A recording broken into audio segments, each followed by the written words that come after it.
అంటే ఈ రోజుకి 1,00,000 మంది పేదరికంలోకి వెళ్ళిపోతున్నారంటారా? అంటే ఆరోగ్యమే సరిగ్గా అందరికీ అందినట్టయితే, ఏడాదికి 5.5 కోట్ల మంది పేదరికంలో జారకుండా ఉన్నట్టయితే, ఇంకో 4-5 ఏళ్లలో మనకి దేశంలో పేదరికం ఉండదు. విద్య ఎలాగైతే ఖరీదు అయిపోయిందో వైద్యం కూడా అత్యంత ఖరీదు అయిపోయింది కదా. విద్య అందట్లేదు, వైద్యం 27-28 మాత్రమే ఇన్ఫెక్షన్ వల్ల చనిపోతున్నారు. హాస్పిటల్స్ మధ్య రోగికి ఛాయిస్ ఉంది కదా. ఆరోగ్యశ్రీ నమూనాలు డబ్బులు సరిగ్గా గవర్నమెంట్ అంటూ ఇస్తే బ్లడ్ ప్రెషర్, క్యాన్సర్, మూత్రపిండాల వ్యాధులు, అది కూడా చాలా వరకు డయాబెటీస్ వల్ల వస్తుంది. ఈ వ్యాధి వయసు వల్ల వచ్చే సమస్యలు. అంటే హెల్త్ అవేర్నెస్ లేదంటారా, ఇన్ఫ్రాస్ట్రక్చర్ లేదంటారా? వాళ్ళు పాపం ఎంబీబీఎస్ చేసిన తర్వాత కూడా ఈ దేశంలో 2-3 లక్షల మంది డాక్టర్లు ఏ పని చేయాలో తెలియక ఉన్నారు. మీకు ఆ విషయం తెలుసలేదు. ఉత్పత్తి అయిన డాక్టర్లు ఏం చేయాలో తెలియక చాలా మంది కన్నీళ్లు కాలుస్తున్నారు. ఏ దేశాన్ని మనం భారతదేశం ఆదర్శంగా తీసుకోవాలి సార్ ఈ విషయం? ప్రపంచానికి ఆదర్శమైన దేశం ఈ విషయంలో సింగపూర్. సింగపూర్ తరహా ఎందుకు మనం బిల్డ్ చేసుకోలేదు?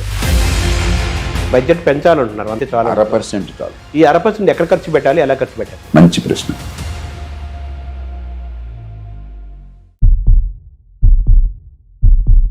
నమస్కారం.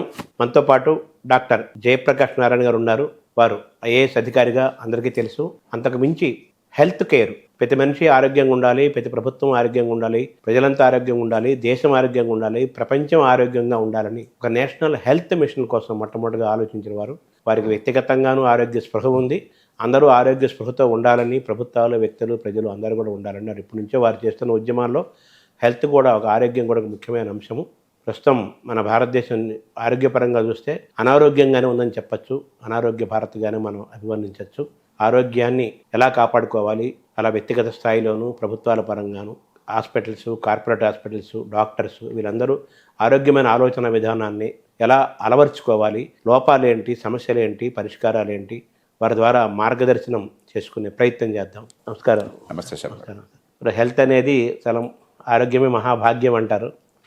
ప్రస్తుతం మనం ఆరోగ్యపరంగా చూసుకుంటే ఆరోగ్యంగా లేవనే చెప్పాలి. వ్యక్తిగత స్థాయిలో వాళ్ళు కొంతమంది ఉండవచ్చు. కానీ మనకి స్వతంత్రం వచ్చినప్పుడు మీరు చూస్తే 32 ఏళ్ళు సగటు జీవనకాలం, ఇవాళ 70 ఏళ్ళు సగటు జీవనకాలం. మనం ఏంటంటే మా తాతగారు 90 ఏళ్ళ దాకా బతికేది చెప్పుకుంటాం, నిజమేది. కానీ ఎంతమంది చిన్ననాడైపోయారో మనం మర్చిపోతుంటాం. ఎక్కువ మంది వాళ్ళే. కాబట్టి ఎవరో ఒకళ్ళు జన్యువుల వల్ల కానీ, అదృష్టం వల్ల కానీ, వాళ్ళ జాగ్రత్తల వల్ల కానీ బాగా ఆరోగ్యంగా దృఢంగా ఉంటే ఉండొచ్చు. కానీ చాలామంది చాలా చిన్న వయసులో పోయేవారు ఆ రోజు. కాబట్టి 32 నుంచి 70 ఏళ్ళు పెరగడం చిన్నది కాదు, ఇంకా చాలా పెరగాల్సి ఉంది. అట్లాగే మా చిన్ననాడు ఈ మధ్యకాలం దాకా 20-30 ఏళ్ళ క్రితం దాకా కూడా అంటూ వ్యాధులే మనకు ప్రబలంగా ఉండే. చనిపోవటం చిన్నపిల్లలు గ్యాస్ట్రోఇంటెస్టైనల్ ఇన్ఫెక్షన్స్ వల్ల, కలరా నుంచి గ్యాస్ట్రోఇంటెస్టైటిస్ రకరకాల జబ్బులతో పోవటం కానీ, అది ఊపిరితిత్తుల జబ్బులతో పోవటం కానీ, అంటువ్యాధులు, మిగతా అంటువ్యాధులతో కానీ. ఇప్పుడు టీకాలు బాగా అందరికి అందుబాటులోకి వస్తున్నాయి. చాలా వ్యాధులు చిన్ననాడు వచ్చేవి తగ్గిపోయినాయి, వాటి మరణాలు తగ్గిపోయినాయి. ఇవాళ చనిపోయే వాళ్ళల్లో 127-28 మాత్రమే ఇన్ఫెక్షన్ వల్ల చనిపోతున్నారు. 172 దీర్ఘకాల వ్యాధుల వల్ల చనిపోతున్నారు. 28 కూడా ఏంటంటే దీర్ఘకాల వ్యాధులు ఇన్ఫెక్షన్లుగా పరిణమిస్తే ఎప్పుడొకప్పుడు మరణించే ముందు. కాబట్టి ఎపిడెమియాలజికల్ ట్రాన్సిషన్ అంటాం. అంటే వ్యాధులు ఆనాడున్న వ్యాధులు ఈనాడు కాదు. ఆనాడు ప్రబలంగా ఉన్న వ్యాధులు తగ్గిపోయినాయి. ఉదాహరణకు పోలియో ఉండేది, అంతకుముందు మసూచికం ఉండేది, ఆ రెండు పోయినాయి పూర్తిగాను. ఎన్నో వ్యాధులు చాలా అదుపులోకి వచ్చేసి. కానీ వయసుతో వచ్చే దీర్ఘకాల వ్యాధులు పెరిగినాయి. కాబట్టి మొత్తం మీద ఆరోగ్యం చెడిపోయిందని నేను ఒప్పుకోను. కానీ మనకున్న అవకాశాలతో పోలిస్తే ఆరోగ్యం ఇంకా అధ్వానంగా ఉంది. ఎందుకంటే ఒక ప్రపంచవ్యాప్తంగా ఒక మెజర్ ఉంటుంది. ఏమిటది? డిజబిలిటీ అడ్జస్టెడ్ లైఫ్ ఇయర్స్ అంటారు. అంటే జీవితకాలంలో ఎంత కోల్పోతున్నాం సగటున అని చెప్పి అలా లెక్కేస్తే 1,00,000 జనాభాకి 49,000 సంవత్సరాలు కోల్పోతున్నామని అంచి వచ్చింది. అంటే ఎందుకు ఎలా వస్తుందంటే, ఒక చిన్ననాడు ఒక బిడ్డ పోకూడదు కదా, అకాల మరణం కదా. అకాల మరణం వస్తే 70 ఏళ్ళ జీవితకాలం పోయినట్లు లెక్క. కాబట్టి 70 ఏళ్ళు లెక్కేస్తారు. అలాగే కొన్ని రకాల వ్యాధులు మంచాన ఉండడం, ఉత్పాదకత తగ్గిపోవటం, పని చేయలేకపోవటం, రకరకాల దీర్ఘకాల వ్యాధులు కదా, ఇవన్నీ లెక్కేస్తే ఒక 20,000 అనివార్యం. వృద్ధాప్యం వల్ల, కొన్ని రకాల వ్యాధుల వల్ల అనివార్యం. 20-25,000. మనం 49,000 అంటే దక్షిణాఫ్రికా, భారతదేశం చాలా ఎక్కువగా ఉంది. అంటే ఇవన్నీ నివారించదగ్గ బాధలు. ఆ రకంగా చూస్తే మన దగ్గర చేయాల్సింది చాలా ఉంది. రెండోది, ప్రభుత్వం పాత్ర చాలా బలహీనంగా ఉంది. విచిత్రం ఏంటంటే పెట్టే ఖర్చు ఫలితాలను ఇస్తుంది. ప్రభుత్వం పెట్టే ఖర్చు మిగతా రంగాలతో పోలిస్తే ఆరోగ్యం మీద ప్రతి రూపాయికి 4 రూపాయల ఫలితం సమాజానికి వస్తుంది. దానిలో చాలా పొరపాట్లు ఉన్నాయి, లోపాలు ఉన్నాయి, అవి పక్కన పెడదాం. నేను స్థూలంగా మాట్లాడుతున్నాను. కానీ దీనికి ఖర్చు పెట్టట్లేదు. విద్యకేమో ఖర్చు పెడుతున్నాం, ఫలితం రాలేదు. విద్య పేరుతో మన పిల్లల్ని నాశనం చేస్తున్నాం, మోసం చేస్తున్నాం. అది పూర్తిగా ప్రభుత్వాల అజ్ఞానం వల్ల డబ్బు ఖర్చు అవుతుంది. ఆరోగ్యాన్ని ఖర్చు పెట్టట్లేదు. కాబట్టి ఖర్చు పెట్టాలి, పెట్టేది సరిగ్గా పెట్టాలి. ఆ లోపం రెండోది. మూడోది మన చేతుల్లో ఉంది. ఆరోగ్యం అంతా ప్రభుత్వం చేతుల్లో గదిగా ఉంది. మన రూపం మన చేతుల్లో ఉంది. ఇప్పుడు తల్లిదండ్రుల నుంచి మంచిగా జన్యువులు పొంది అదృష్టం ఉన్న వాళ్ళు ఉంటారు.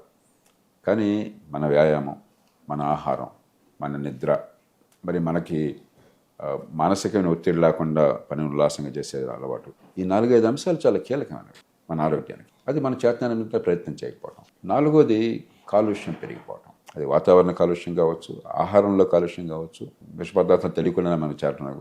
ఉదాహరణకు వ్యవసాయంలో రకరకాల వాడుతున్నాము, ఆ రెసిడ్యూస్ అన్నీ మనం తినేస్తున్నాము. సో ఈ కల్తీలు, ఈ కాలుష్యం. కాబట్టి ఈ 4 సమస్యల్ని పద్ధతి ప్రకారం మనం ఎదుర్కొన్నట్లయితే మనకు అవకాశాలు కూడా అద్భుతంగా ఉన్నాయి. అతి తక్కువ ఖర్చుతో మంచి ఆరోగ్యాన్ని ఇచ్చే అవకాశం, చాలా అరుదైన అవకాశం భారతదేశంలో. దాన్ని మనం ఉపయోగించుకోవాలి. మామూలుగా మనం మందులు వాడుతూ బయోకెమికల్గా మేనేజ్ చేసుకుంటూ లైఫ్ స్పాన్ ఎక్స్పెక్టెన్సీ పెరగటం అనే దాన్ని మనం ఎలా చూడాలి? అసలు ఇటువంటివి ఏం వాడకుండా పూర్తిగా ఆరోగ్యంగా ఉండే పరిస్థితి ఉండదా? ఆ స్థాయికి మనం ఎదగలేము. కొంతమంది చెప్తారు, మేము జీవితంలో మాత్ర వేసుకోలేదండి, మందు వేసుకోలేదండి అని చెప్పాను. వారు అదృష్టవంతులు, మంచిదే. అనవసరంగా మందులు వాడకూడదు. ఎందుకంటే మాకు ఈ మందుల శాస్త్రం, ఫార్మకాలజీ అంటాం, దానిలో ఒక డిక్టమ్ మాకు ఉండేది. There is nothing like a poison, it's only the dose. విషం అనేది లేదు, ఏదన్నా కూడా ఆ డోస్ని బట్టి ఉంటుంది. రెండోది, ఈ మందులన్నీ సముద్రంలో పడేస్తే మనుషులు బాగుపడతారు, చేపలు చచ్చిపోతాయని కూడా ఒక ఆయన జోక్ చేశాడు. అతిశయోక్తి అయినా కూడా అధికంగా అనవసరంగా మందులు వేసుకోకూడదు. కానీ అసలు మందులు వేసుకోకుండా ఉండటం గొప్ప అనుకోవటం పొరపాటు. ఎందుకంటే మందులు పరిమితంగా శాస్త్రీయంగా వాడితే ఒకటి బాధ నుంచి విముక్తి కలుగుతుంది.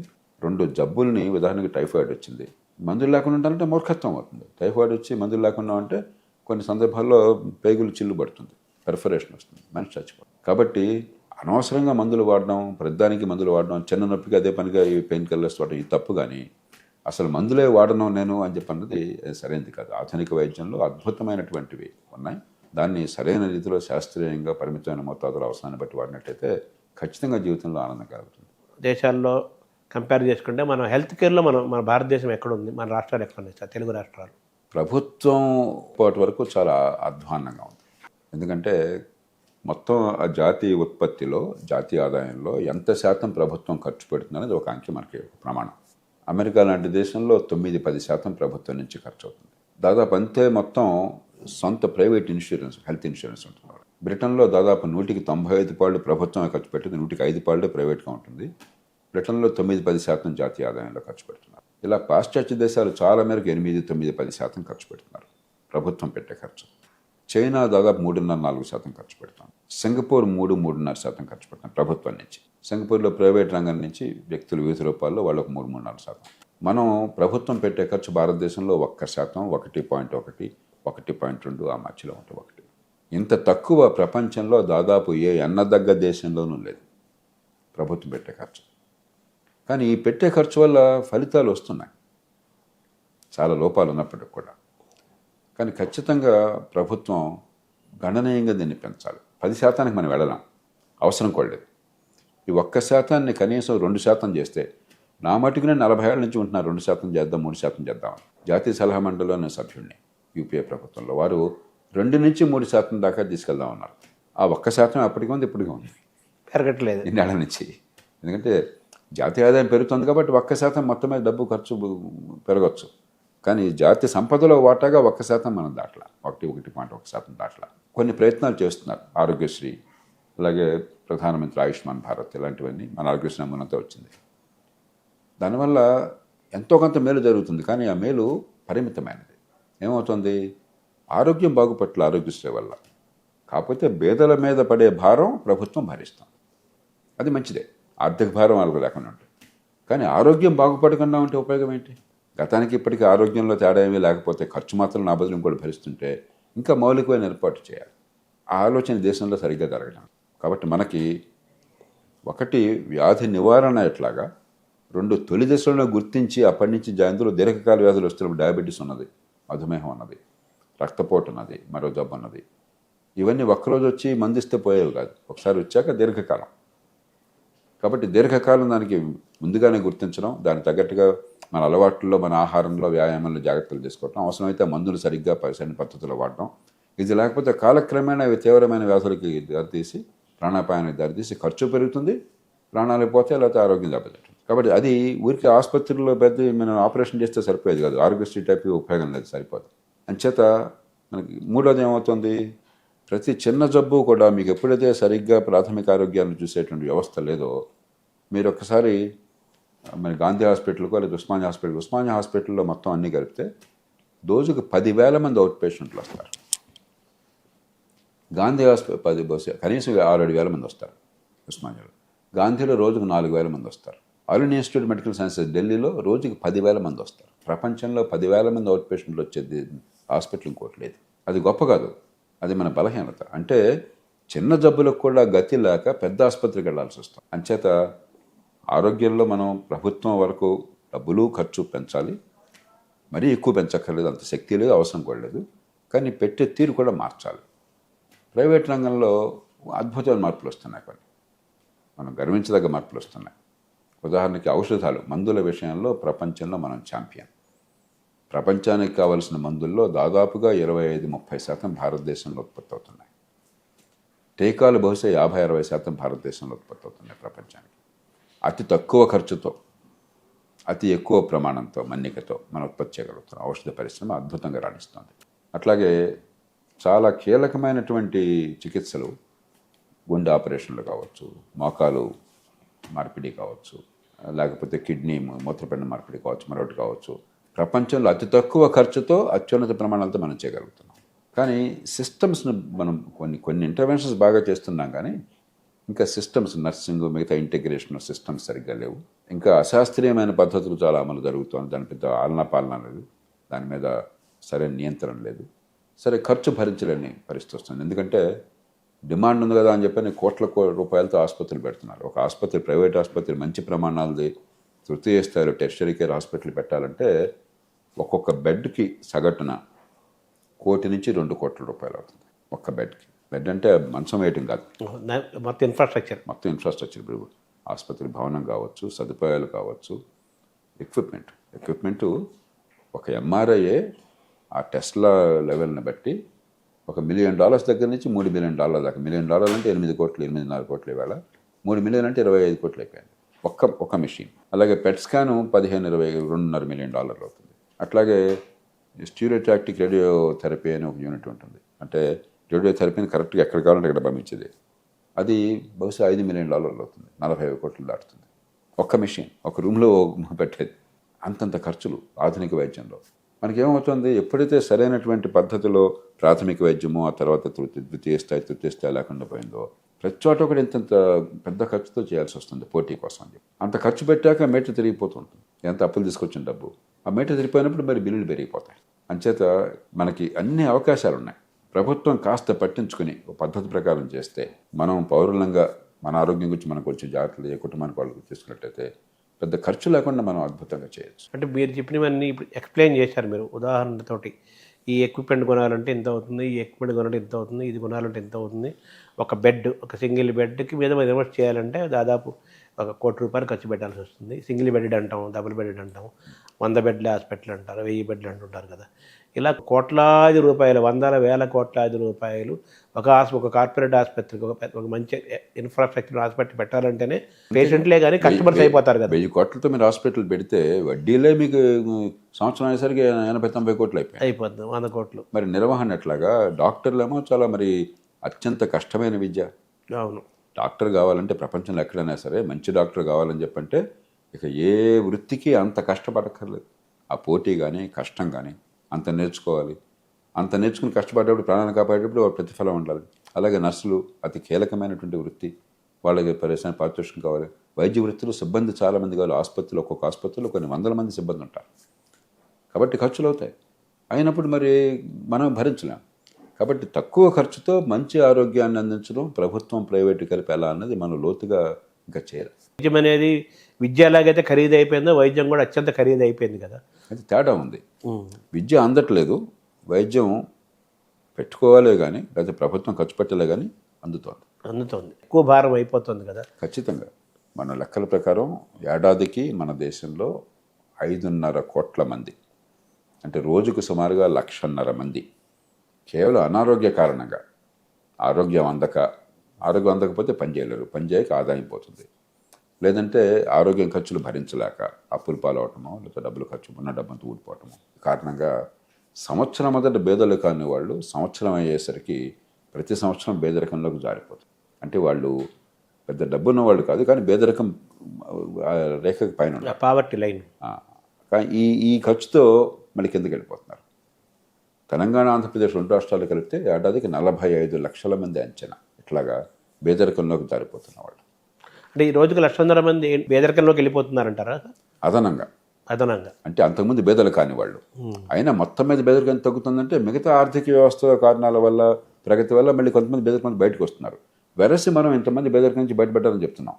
అంటే ఆరోగ్యమే సరిగ్గా అందరికీ అందినట్టయితే, ఏడాదికి 5.5 కోట్ల మంది బేదరికంలో జారకుండా ఉన్నట్టయితే ఇంకో 4-5 ఏళ్లలో మనకు దేశంలో బేదరికం ఉండదు.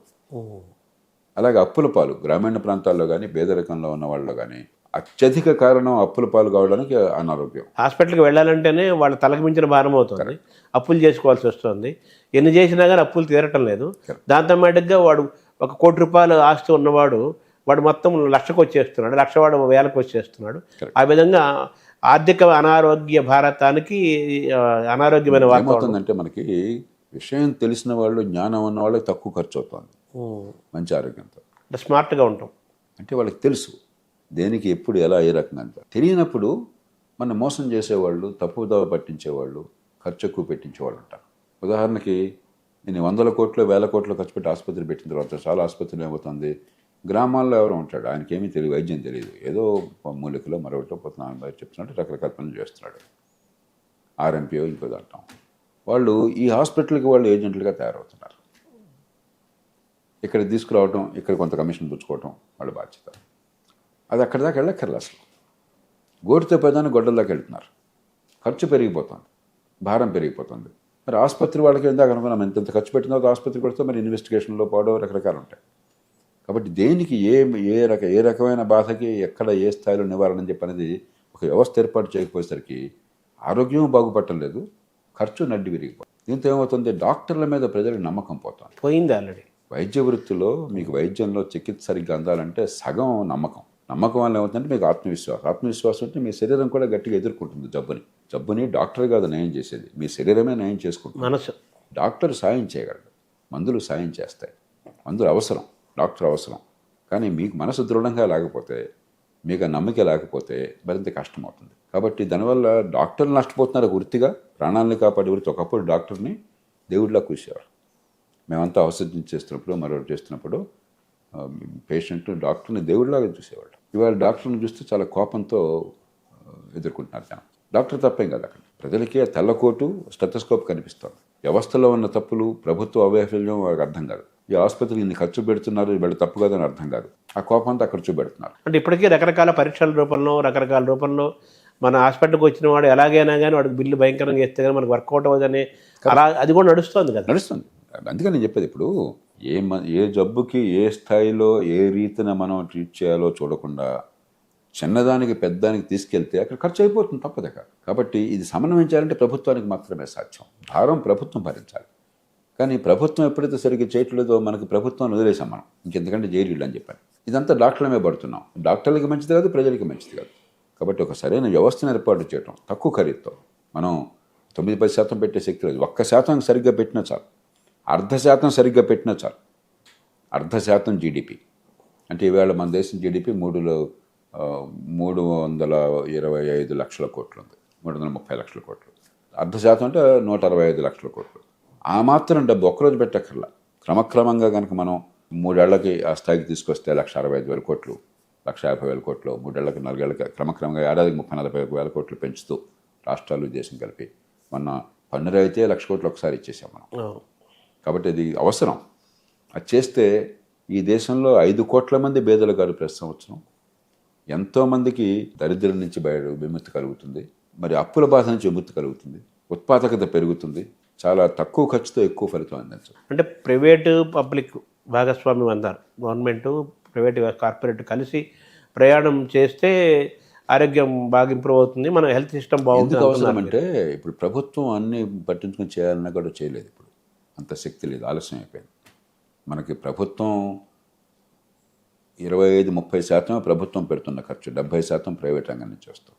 అవుట్ పేషెంట్ అయినట్టయితే 85% ప్రైవేట్ రంగం నుంచి వస్తుంది. కాబట్టి అది వాస్తవమైనప్పుడు ప్రభుత్వమే చేయాలంటే చేయలేదు. ప్రభుత్వం చేయాల్సిన సరైన విధానాన్ని ఏర్పరిచి దానికోసం వనరులను సమకూర్చి, ప్రైవేటు ప్రభుత్వం మరో కారణంగా ఎందుకంటే ఇవాళ ఉన్న పరిస్థితుల్లో ప్రభుత్వం మరి డాక్టర్లను సిబ్బందినో పెట్టేసి బ్రహ్మాండంగా వైద్యం అందించని చెప్పంటే అందించే పరిస్థితి కూడా లేదు. ఎప్పుడు వైద్యం అందుతుందంటే ఆరోగ్యశ్రీ నమూనాలో ఉన్న గొప్పతనం ఏమిటి? కాంపిటీషన్, పోటీ. వైద్యం చేసే వాళ్ళ మధ్య పోటీ ఉంది. శర్మ గారు నా దగ్గరికి రావాలంటే నా మీద నమ్మిక కావాలి. నా మీద నమ్మిక కావాలంటే నేను ఇచ్చే వైద్యం మంచి ప్రమాణాలతో ఉండాలి, నాకు మంచి పేరు కావాలి. నాకు మంచి పేరుండి గుర్తింపు ఉంటే సమాజం నా దగ్గర ఎక్కువ మంది వస్తే నాకు ఎక్కువ ఆదాయం వస్తుంది. ఒక బ్రాండ్ బిల్డ్ చేసుకోవాలి, అది పోటీ. రెండోది రోగికి చాయిస్. ఫలానా చోటికి వెళ్ళని కాకుండా ఎవరు నచ్చితే, ఇప్పుడు నాకేమైనా సమస్య వచ్చిందనుకోండి, మీకు మిమ్మల్ని ఇంకోళ్ళని ఫోన్ చేసి ఏమంటే ఫలానా జబ్బు ఉన్నట్టు అనిపిస్తుంది, మరి ఏ డాక్టర్ అయితే బాగుంటారంటే మీరు చెప్తాను. కాబట్టి నాకు చాయిస్ ఉంది. నచ్చకపోతే ఇంకో దగ్గరికి వెళ్తాను. కాబట్టి ఈ రెండు ఉంటే రోగికి చాయిస్ ఉండాలి, వైద్యం చేసేవాళ్ళ మధ్య పోటీ ఉండాలి. అప్పుడు మనకి ఫలితాలు అంతాయి. కానీ జీతాలు ఇచ్చి బిల్డింగులు కట్టి మీరు బాగా వైద్యం ఉండాలి, నెల జీతం ఇస్తాము, మందులు ఇస్తాం మీకు అని చెప్పంటే కొంతమంది చేస్తారు అద్భుతంగా, కానీ అందరూ బాగా చేస్తారని విశ్వాసం లేదు. దానికి అవసరం అలా నమ్మాల్సిన అవసరం లేదు. ఇప్పుడు రోగికి ఇన్ని హాస్పిటల్స్ మధ్య రోగికి ఛాయిస్ ఉంది కదా. ఆరోగ్యశ్రీలో ఉంది. ఆరోగ్యశ్రీ నమూనాలు డబ్బులు సరిగ్గా గవర్నమెంట్ అంటూ ఇస్తే ఆరోగ్యశ్రీ కాస్త మంచి ఫలితాలు అవడానికి కారణం రోగికి చాయిస్ ఉంది. మరి మామూలుగా ప్రైవేట్ వచ్చినప్పుడు చాయిస్ ఉంది, ఎక్కడికి నడుచుకొని డబ్బులు ఉండాలి కదా సంబంధం. కాబట్టి ప్రభుత్వం సరైన వ్యవస్థను ఏర్పాటు చేయాలి. లేకపోతే ఏమవుతుందంటే ప్రతి జబ్బుకి కూడా చిన్న స్థాయిలో తేలిగ్గా తక్కువ ఖర్చుతో తక్కువ బాధతో నివారణ చేసేది ఆపేసి వ్యాధి మరొక నుంచి పెద్ద పెద్ద చేసి లక్షల కోట్లు ఖర్చు అవుతుంది, కానీ ప్రజలకు ప్రయోజనం ఉండదు. అంటే మీరు ప్రభుత్వానికి ఎప్పటి నుంచో చెబుతున్నారు, గవర్నమెంట్ ఆఫ్ ఇండియాకి మీరు అడ్వైజర్గా కూడా ఉన్నారు గతంలో, ఉన్నప్పుడు కూడా ఇప్పటికీ మీరు మాట్లాడుతున్నారు, గతంలో మీరు వర్క్ చేస్తున్నారు, ఇప్పటికీ ఈ పరిధిలో మీరు చేస్తున్నారు. అయితే ఈ బడ్జెట్ పెంచాలంటున్నారు 1%, కనీసం అనుకున్న పరిస్థితులు బట్టి 1% పెంచితే చాలు. 1% చాలు. ఈ 1% ఎక్కడ ఖర్చు పెట్టాలి, ఎలా ఖర్చు పెట్టాలి? మంచి ప్రశ్న. ఆరోగ్యశ్రీ నమూనా మంచి నమూనా. అది దేని పని వస్తుంది? మధ్యస్థాయిలో ఆపరేషన్ లాంటి అవసరమైతే ఆసుపత్రిలో ఆరోగ్యశ్రీ నమూనా, దానిలో పొరపాటు సవరిద్దాం, అందరికీ అందిద్దాం. కాబట్టి అంతకంటే ఎక్కువ వెళ్ళక్కర్లా. ఎక్కడ మౌలికంగా లోపం ఉంది? గోటితో పోయేదాన్ని గొడ్డల్లోకి వెళ్లాల్సి వస్తుంది. అందులో వ్యాధులు కూడా పూర్వం తక్కువ జీవితకాలం ఉండేది కాబట్టి కొన్ని వ్యాధులు పెద్ద కనిపించేవి కాదు. ఇవాళ ప్రధానంగా మార్బిడిటీ అంటాం, అంటే వ్యాధులు, దానివల్ల మనకి ఇబ్బందులు దేనివల్ల వస్తున్నాయి? రక్తపోటు, బ్లడ్ ప్రెషర్, 2 డయాబెటీస్, మధుమేహం. డయాబెటీస్ దక్షిణాదిన ముఖ్యంగా మనలాంటి ప్రాంతాల్లో విపరీత ప్రపంచంలోనే అగ్రస్థానంలో ఉన్నది, ఇంకా పెరుగుతోంది. 3 క్యాన్సర్లు, 4 మూత్రపిండాల వ్యాధులు, అది కూడా చాలా వరకు డయాబెటీస్ వల్ల వస్తుంది. ఇలా ఈ వ్యాధి వయసు వల్ల వచ్చే సమస్యలు మనకు బాధపడుతున్నాయి. కాబట్టి దానికి ప్రాథమిక వైద్యం సరిగ్గా ఉండాలి. ఈ ప్రాథమిక వైద్యం అంటే పిహెచ్సిలో నేను డాక్టర్ని పెట్టాను. ఆంధ్రప్రదేశ్లో మంచి ప్రయత్నం చేశారు, డాక్టర్ని పెట్టారు. డాక్టర్ కూడా ఊరికి వెళ్ళే ఏర్పాటు చేశారు, విలేజ్ సెక్రటేరియట్లో ఏదో ఒక ఏర్పాటు చేశారు, ఫ్యామిలీ డాక్టర్ అన్నారు. కానీ అవి బాగా పనిచేసేటైతే ఇప్పటిదాకా ఎందుకు పనిచేయలేదు పిహెచ్సిలో? కొన్ని పిహెచ్సిలు అద్భుతంగా పనిచేస్తున్నాయి నాకు తెలుసు, మంచి డాక్టర్ ఉన్న చోట. చాలా పిహెచ్సిలో వైద్యం అందట్లేదు. ఎవరినైనా అడగని, ఏ గ్రామాలకు పోయినా సరే. కాలక్రమేణా అది ఫలితాలు అవ్వదు. ఎందుకంటే ప్రభుత్వ యంత్రాంగం ప్రజల కోసం పనిచేసే సంస్కృతి పోయింది దేశంలో. విద్యలో పోయింది, ఆరోగ్యంలో పోయింది, అన్నింటిలో పోయింది. కొందరు ఉన్నారు గొప్పవాళ్ళు, మంచి అధ్యాపకులు ఉన్నారు, మంచి డాక్టర్లు నర్సులు ఉన్నారు, కానీ అందరూ లేరు. ఇది వాస్తవం.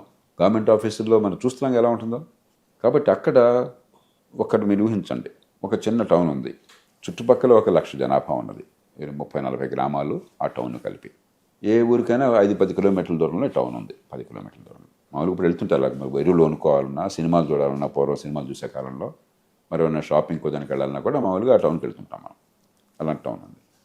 ఆ టౌన్లో 10 మంది ప్రైవేట్ డాక్టర్లు ఉన్నారు. మీరు మానసికంగా ఊహించండి. ఏ ప్రైవేట్ డాక్టర్ దగ్గర నేను వెళ్ళచ్చు, నా హక్కు, ఎవరు చూస్ చేసుకోవాలో. 3 విషయాలు అక్కడ జరుగుతాయి. ఒకటి, ఆ డాక్టర్ గారు నన్ను పరీక్ష చేసి నాకు అవసరమైన ప్రిస్క్రిప్షన్ ఇస్తారు. 2, వచ్చి డాక్టర్ పరీక్ష చేస్తే చాలు, వైద్య పరీక్షలు కావాలి, ఇన్వెస్టిగేషన్స్, ల్యాబొరేటరీ. ఆ ఊళ్ళోనే ఒక ల్యాబొరేటరీ ఉంటుంది, ఆయన ఫలానా పరీక్ష చేయించుకున్నాను కానీ మీరు ఎక్కడ చేయించుకొచ్చేస్తారు. 3, ఆయన ప్రిస్క్రైబ్ చేసిన మందులు మీకు దొరుకుతాయి. ఈ 3కి మీ జేబు నుంచి ఖర్చు ఉండదు. ఈ 3 మీకు అందుబాటులో ఉంటాయి. 10 మంది డాక్టర్లు ఉంటే ఆ ఊళ్ళో ఈ 1,00,000 మంది జనాభాకి రోజుకి సుమారుగా 400-500 మంది పేషెంట్లు వస్తారు. ఒక్కో డాక్టర్ 40-50 మంది పేషెంట్లు వస్తారు. ఇంతమంది ఉండేసరికి ఏమవుతుందంటే డయాగ్నోస్టిక్ నడపడం సాధ్యం. 10 మందికి నడపాలని చెప్పంటే 30 మంది అవుతుంది ఖర్చు. ఇంతమంది రోజుకు మందులు కొంటున్నప్పుడు ఇంతమంది కోసం చెప్పని మందుల వైద్యశాల పెట్టడం సాధ్యం. జనరిక్ మెడిసిన్, జన ఔషధాలు అలాంటిదో మరొకటి రకరకాల పద్ధతుల్లో పెట్టడం సాధ్యం. అప్పుడు ఏమవుతుంది, తక్కువ ఖర్చుతో ఫలితాలు అందుతాయి. డాక్టర్లు 10 మంది ఉన్నారు కాబట్టి మీరు ఇష్టం వచ్చిన డాక్టర్ దగ్గరికి వెళ్ళచ్చు. డాక్టర్ గారికి అవుట్ పేషెంట్కి ఎంత డబ్బులు ఇచ్చాం మనం. నేను ఇవాళ 50 మంది చూస్తే 50 మందికి 50 × 10 రూపాయలు స్థూలంగా నమూనట్లు అనుకోండి. అప్పుడు ఏమవుతుందంటే తక్కువ ఖర్చుతో అత్యుత్తమ ఫలితాలు వస్తాయి. ఈ నమూనా పెట్టి ఆసుపత్రికి ఎమర్జెన్సీ అయితే తప్ప ఆసుపత్రికి వెళ్ళేది లేదు. ఇప్పుడేంటి, జలుబు చేస్తుందంటే ఉస్మానియాకి పరిగెడుతున్నారు. అప్పుడు అలాంటి వ్యవస్థ ఏర్పడినప్పుడు జలుబు చేస్తే ఉస్మానియాకి వెళ్ళేది లేదు. రిఫరల్ అంటాం. అది ఈ జబ్బు మామూలుగా నయమయ్యేది కాదు, ఆసుపత్రి జోక్యం కావాలి, కొన్ని ఆపరేషన్లో మరి ప్రొసీజర్లో కావాలి. కాబట్టి ఆసుపత్రిలో చేర్చాలని చెప్పని వీళ్ళు రిఫర్ చేస్తే ఆసుపత్రికి వెళ్తారు. అదర్వైజ్ ఇక్కడే అన్నీ సరిపోతాయి. ఆ రకమైన ఏర్పాటు చేస్తే మీకు బాగా అయితే ఖర్చు అయ్యేది దేశం మొత్తంలో ఏడాదికి ఒక 40,000 కోట్ల ఖర్చు అవుతుంది. చాలా ప్రామాణికంగా దాన్ని బోళ్ళని తయారు చేసాం, మొత్తం నమూనా తయారు చేసాం దేశంలో ఎట్లా ఉంటుంది చెప్పినది. ఒక్కసారిగా మీకు సామాన్య ప్రజలకు అందుబాటులో డాక్టర్ ఉంటారు, నచ్చిన డాక్టర్. అంటే అక్కడ ఇన్వెస్ట్మెంట్ చేయాలంటారా? అక్కడ ప్రభుత్వం ఇన్వెస్టింగ్ చేయక్కర్లా. ప్రభుత్వం నమూనా ఏర్పాటు చేసి మీరందరినీ అక్కడ ప్రాక్టీస్ పెట్టండి అని ఈ ప్రోగ్రాంలో వారందరినీ కూడా ఇమర్చాలి. వారికి వచ్చిన పేషెంట్లను బట్టి ప్రభుత్వం డబ్బులు ఇస్తుంది. ఇన్వెస్టిగేషన్ డయాగ్నోస్టిక్స్ ఇప్పటికీ ఆంధ్రప్రదేశ్లో ఫ్రీ డయాగ్నోస్టిక్స్ బాగా నడుస్తాను, దాన్నే విస్తరిస్తాం, కొత్తగా ఏం లేదు. అలాగే మందులు తమిళనాడులో, ఆంధ్రప్రదేశ్లో, తెలంగాణలో సెంట్రలైజ్డ్ ప్రొక్యూర్మెంట్ అండ్ డిస్ట్రిబ్యూషన్ వాళ్ళే చేసి అందరికీ పంపిణీ చేస్తారు. కాబట్టి అది కూడా దాన్నే విస్తరిస్తాం. కాబట్టి ఇవన్నీ కొత్తవేం కాదు, ఉన్నవే. సరిగ్గా దీనికి తగ్గట్టుగా మిడిచి ఏర్పాటు చేస్తే బాగా ఉంటే దేశవ్యాప్తంగా ఇవాళ ప్రస్తుతం ఉన్న ఖర్చు మీద ఇంకో అదనంగా 30-40 వేల కోట్లు ఏడాదికి. 30-40 వేల కోట్లు అంటే ఈ దేశంలో దాదాపు ఈ సంవత్సరం 80 లక్షల కోట్ల రూపాయల పైన ప్రభుత్వం ఖర్చు పెడుతోంది. దానిలో 30,000 కోట్లు 40,000 కోట్లు అంటే పంటి కింద కొట్టాలి. అది లెక్కే కాదు, అసలు ఆలోచన కూడా అక్కర్లేదు. బట్ పిహెచ్ ఉందరది మనకు అనవసరం. 1,00,000 మంది జనాభాకి చుట్టూ ఉన్న 30-40 గ్రామాలకు అందుబాటులో ఉండే ఒక చిన్న పట్టణం, అది మండల కేంద్రం కావచ్చు, మున్సిపాలిటీ కావచ్చు, పెద్ద గ్రామం కావచ్చు, మరొకటి కావచ్చు. మనకి ఇక్కడికి వెళ్ళగానే ఇక్కడ పెద్ద ఊరేది మనకు తెలిసిపోతుంది. ప్రతి చోట కూడా అందరికీ అందుబాటులో ఉండేది. 1,00,000 మంది మనకు సుమారుగా 1,00,000 మందికి 10 మంది డాక్టర్లు ఈ 1,00,000 మందికి సేవ అందించేవాడు. అప్పుడు రోజుకి 500 మంది పేషెంట్లు సగటున వస్తారు. ఇవాళ ఏమవుతుందంటే భారతదేశంలో ఏడాదికి డాక్టర్ దగ్గరికి సగటున ఎన్నిసార్లు ఒక మనిషి వెళ్తున్నాడు అంటే మన దేశంలో ఈవేళ ఒక మనిషి 2 ఏళ్లకు ఒకసారి వెళ్తున్నాడు డాక్టర్ దగ్గరికి. ప్రపంచంలో ఎక్కడైనా సరే కనీసం ఏడాదికి 2 సార్లన్నా డాక్టర్ దగ్గరికి సగటున, ప్రతి ఒక్కళ్ళు వెళ్ళక్కర్లా, ఒక 4 సార్లు వచ్చి ఇంకోటి అవసరం లేకపోవచ్చు, కానీ సగటున 2 సార్లు వెళితే ఆరోగ్యాన్ని కాపాడడం సాధ్యమవుతుంది సగటున. ఇప్పుడు 2 ఏళ్లకు ఒకసారి వెళ్ళేది బదులు ఏడాదికి 2 సార్లు ఉన్నట్టుగా దీన్ని ఏర్పాటు చేయాలి. అంటే హెల్త్ అవేర్నెస్ లేదంటారా, ఇన్ఫ్రాస్ట్రక్చర్ లేదంటారా? మనుషులు డాక్టర్లు లేరు, ఖర్చు భరించలేరు, దూరాభారం అంటూ ఏం చెబుతుందంటే తప్పనిసరి తప్ప వెళ్ళట్లేక ఇక తప్పదు, నేను ఉప్పు భరించలేకపోతున్నాను, మనం మూలపడిపోవాల్సి వస్తుంది అనుకుంటే వెళుతున్నారు చాలామంది పేదలు. 2 జరుగుతున్నాయి. ఒకటి, దానివల్ల నష్టపోతున్నారు, వ్యాధి ముదిరిపోతుంది, లేకపోతే కాలం పోతుంది, బాధపరుస్తున్నారు, లేకపోతే గోటితో పోయినా గొడ్డల దాకా అవుతుంది. అది ముదిరిపోయిన తర్వాత ఇప్పుడు 108 మరొకటి పెట్టి అర్జెంటుగా ఆసుపత్రికి వెళ్ళాల్సి వస్తుంది. ఇలా అవసరం లేకుండా, లేకపోతే పట్టణాల దగ్గరగా ఉన్నట్లయితే, సిటీ దగ్గరగా ఉన్నట్లయితే వాళ్ళు అక్కడున్న గవర్నమెంట్ హాస్పిటల్ దగ్గరికి వెళ్ళి మొత్తం చిన్న జాబులకి పెద్ద కొన్ని వేల మంది వెళ్ళిపోతున్నారు. అలా అవసరం లేకుండా ఎక్కడికక్కడ అందుబాటులో ఉండేట్టు చేస్తే ఈ నమూనాలో ఏమవుతుందంటే ఏడాదికి 2 సార్లు సగటున ఒక్కొక్క మనిషి వెళ్ళే ఏర్పాటు జరుగుతుంది. రోజుకి 500 మంది చెప్పాను కదా నేను. 360 రోజుల్లో 1,80,000 1,00,000 జనాభా ఉంది. ఇప్పటికే 0.5 వెళుతున్నారు. అంటే 1,80,000 అంటే ఇంకా 1.8 పెరుగుతుంది. అంటే సంవత్సరానికి 2 సార్లు వెళ్ళినట్టు చాలా శాస్త్రీయంగా ఆలోచన తయారు చేశాను నమూనా. ఆచరణ సాధ్యమైంది, ఖర్చు భరించగలది, డాక్టర్కి మంచి పారితోషికం ఉంటుంది. యువ డాక్టర్లు దేశంలో ఏడాదికి 1,25,000 మంది డాక్టర్లు ఉత్పత్తి అవుతున్నారు. ఉత్పత్తి అనాలి, ఎగ్గుపెట్టుల్లో దాచేస్తున్నాం మనం, పెద్దగా ప్రమాణాలు ఉంటలా. వాళ్ళు పాపం ఎంబీబీఎస్ చేసిన తర్వాత కూడా ఈ దేశంలో 2-3 లక్షల మంది డాక్టర్లు ఏ పని చేయాలో తెలియక ఉన్నారు. మీకు ఆ విషయం తెలుసలేదో. ఓ పక్కన అనారోగ్యం విపరీతంగా ఉన్న దేశం, మరో పక్కన డాక్టర్లు బాగా ఉత్పత్తి చేస్తున్నాం. ఉత్పత్తి అయిన డాక్టర్లు ఏం చేయాలో తెలియక చాలామంది కన్నీళ్లు కాలుస్తున్నారు. చిన్న చిన్న జీతాలు పనిచేయడానికి సిద్ధంగా ఉన్నారు. కొంతమందికే పోస్ట్ గ్రాడ్యుయేషన్ పనికొచ్చేది జరుగుతుంది. మిగతా వాళ్ళందరూ ఏం చేయాలని చెప్పిన కంగారులో ఉన్నారు. వాళ్ళకి ఇది ఇచ్చామనుకోండి, 3-4 ఏళ్ళు ఇక్కడ పనిచేశారనుకోండి, వాళ్ళకే అనుభవం వస్తుంది, ఆదాయం వస్తుంది. నెలకు కనీసం 1,00,000-1,50,000 రూపాయల ఆదాయం, నికర ఆదాయం వచ్చేట ఏర్పాటు చేయొచ్చు. ఆ వయసులో తల్లిదండ్రులు ఆధారపడకుండా విషయాన్ని నేర్చుకుంటూ, ఉన్న వృత్తిని ఉపయోగిస్తూ, ప్రజల్లో పేరు తెచ్చుకుంటూ, సేవ చేస్తూ 1,00,000-2,00,000 రూపాయల ఆదాయం వస్తే నెలకి గొప్ప విషయం కదా. కంఫర్టబుల్ జోన్లో ఉంటారు. ఆ తర్వాత వాళ్ళు మళ్ళీ పీజీ దానికి వెళ్ళాలంటే వెళ్ళొచ్చు, ఇంకో దానికి కావాలంటే చేయొచ్చు. ఇంకోళ్ళు వస్తారు కావాలంటే 10 మందిని, ఒకళ్ళు వస్తుంటారు, ఒకళ్ళు పోతుంటారు. కానీ ఏ 10 మంది ఉన్నారో మనకి ఎప్పుడు డాక్టర్ పేషెంట్లే తెలియాలి. అలాగే అక్కడ పనిచేసినందుకు ఇప్పటికే కొన్ని మనకి ప్రోత్సాహకాలు ఉన్నాయి. పోస్ట్ గ్రాడ్యుయేషన్ దానిలో ఇక్కడ పనిచేస్తే మీకు అలాంటి రాయితీలు మనం ఇవ్వచ్చు. పెద్ద ఇవన్నీ డీటెయిల్. కానీ ఇది సాధ్యం, ఇంకో దేశంలో సాధ్యం కాదు. మన డాక్టర్లు ముబ్బడిగా ఉన్నారు. నేను చెప్పిన మొత్తం దానికి ఈ దేశంలో మనకు 1,00,000 మంది డాక్టర్లు సరిపోతారు. 16 లక్షల మంది డాక్టర్లు రిజిస్టర్ అయి ఉన్నారు మన దేశంలో. ఏడాదికి 1,20,000 మంది కొత్తగా ఉత్పత్తి అవుతున్నారు. 2-3 లక్షల మంది డాక్టర్లు పని లేకుండా కూర్చున్నారు. కాబట్టి 1,00,000 మంది డాక్టర్లు దీనికోసం పెట్టడం కష్టం కానే కాదు. 1,00,000 మందికి మనిషికి నెలకి 1,50,000 వేసుకున్నా కూడా మీకు వచ్చేది మొత్తం సంవత్సరానికి 18 లక్షలు. 18 లక్షలు అంటే 18,000 కోట్లు దీనికి అయ్యేది అంతే. నేను చెప్పేది మిగతా మందులు, పరీక్షలు ఇవన్నీ కలిపితే 30-40 వేల కోట్లు చెప్తున్నాను ఏడాదికి. ఇన్ఫ్రాస్ట్రక్చర్ కూడా కావాలి కదా. ఇక వాళ్ళు చూసుకుంటారు. 1,00,000 ఆదాయం వస్తుంటే ఒక రూమ్ కావాలా, ఏం కావాలి దానికి. పెద్ద డాక్టర్కి అవుట్ పేషెంట్కి గ్యారేజీలు పెట్టుంటారు చాలామంది. అవును. కాబట్టి దానికి ప్రభుత్వం కూడా పెద్ద కట్టించుకోకర్లా, వాళ్ళు చూసుకుంటారు. ఆ ఇంట్లో ఒక అద్దె తీసుకుంటారు, ఏదో దాంట్లో పడతారు. నెలకు 2 లక్షల ఆదాయం వస్తుందని చెప్పి ఎందుకు చూసుకోరు? అదంతా ప్రభుత్వం చేతిలో పెట్టగానే మళ్ళీ కాంట్రాక్టులు, మళ్ళీ వేరే అది మనకి ప్రభుత్వం మీద మినిమం భారం ఉండాలి, ప్రజలకు అతి ఎక్కువ మేలు జరగాలి, సేవ అందించే వాళ్ళ మధ్య పోటీ ఉండాలి. ఆ రకంగా మనం డిజైన్ చేయాలి. అంతేగాని నేను నేను చేస్తాను, నేను బిల్డింగ్ కడతాను, మరో చేస్తాను, మన టైం అంతా బిల్డింగ్ కట్టడంలో ఉంటుంది, అంతే, పని జరగటంలో ఉంటుంది. ఎగ్జిబిషన్ అది. అంటే మీరు అన్నట్టుగా ఇప్పుడు ఒక సంజీవిని లాగా, సర్వరోగ నివారణి ఒక సంజీవిని లాగా మీరు చెప్పిన పాలసీ ప్రకారం 1,00,000 మంది జనాభా ఉన్న ప్లేస్లో ఈ నిర్మాణం ఏర్పరిచి, ఈ ఇన్ఫ్రాస్ట్రక్చరు, ఈ సెటప్గా ఏర్పరిస్తే మొత్తం మనం ఇందాక అనుకున్న రోజుకు 1,50,000 మంది పేదరికంలోకి వెళ్ళిపోవటము, ఇవన్నీ కూడా తగ్గితే చాలా మందికి వైద్యం, ప్రతి ఒక్కళ్ళకి ముందు వైద్యం ఫస్ట్ పాయింట్ కాంటాక్ట్లో శాస్త్రీయమైన వైద్యం అందుబాటులో ఉంటుంది. వీళ్ళందరూ కూడా పక్క దగ్గర ఆసుపత్రితో సంబంధం ఇవన్నీ ఏర్పాటు చేయడం కష్టం కాదు. అందులో టెక్నాలజీ ఉంది, టెలిమెడిసిన్ వచ్చింది, రకరకాల టెక్నాలజీస్ వచ్చేసినాయి. కాబట్టి ఏమన్నా ఉంటే అప్పటికప్పుడు కన్సల్ట్ చేయొచ్చు, ఏమైనా అవసరమైతే రెఫర్ చేసేయచ్చు, వాళ్ళని వెంటనే ఆసుపత్రికి పంపించేయచ్చు. ఇట్లాగనమాట. అంటే డాక్టర్లకి, కొత్తగా వైద్యం కోర్సు చదువుకుని వచ్చిన డాక్టర్లకి పని ఉంటుంది, ఆదాయం ఉంటుంది, ఆత్మతృప్తి ఉంటుంది, బిజీగా ఉంటారు, హ్యాపీగా ఉంటారు.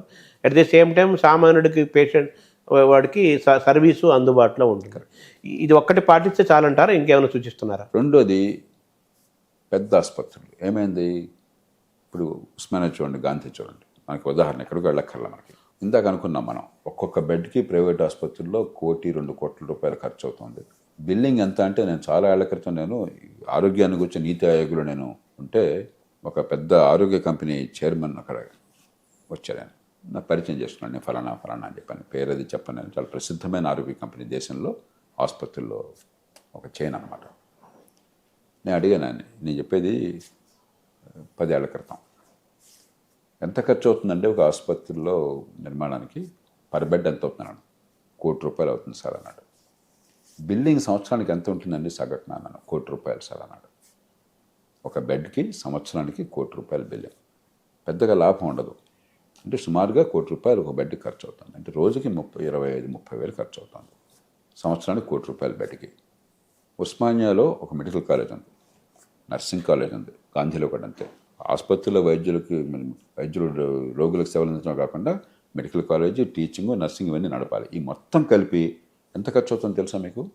గవర్నమెంట్ ఖర్చు పెట్టే డబ్బు ఒక్కొక్క బెడ్కి సగటున 10 లక్షల రూపాయలు ఏడాదికి. నేను కొంచెం ఎక్కువ వేసాను, పూర్వం 8 లక్షలే ఉండేది. 1 కోటి రూపాయలు వాడు అక్కడ పెడుతుంటే ఒక మంచి ప్రమాణాల ఆసుపత్రి నడుపుతున్నారు.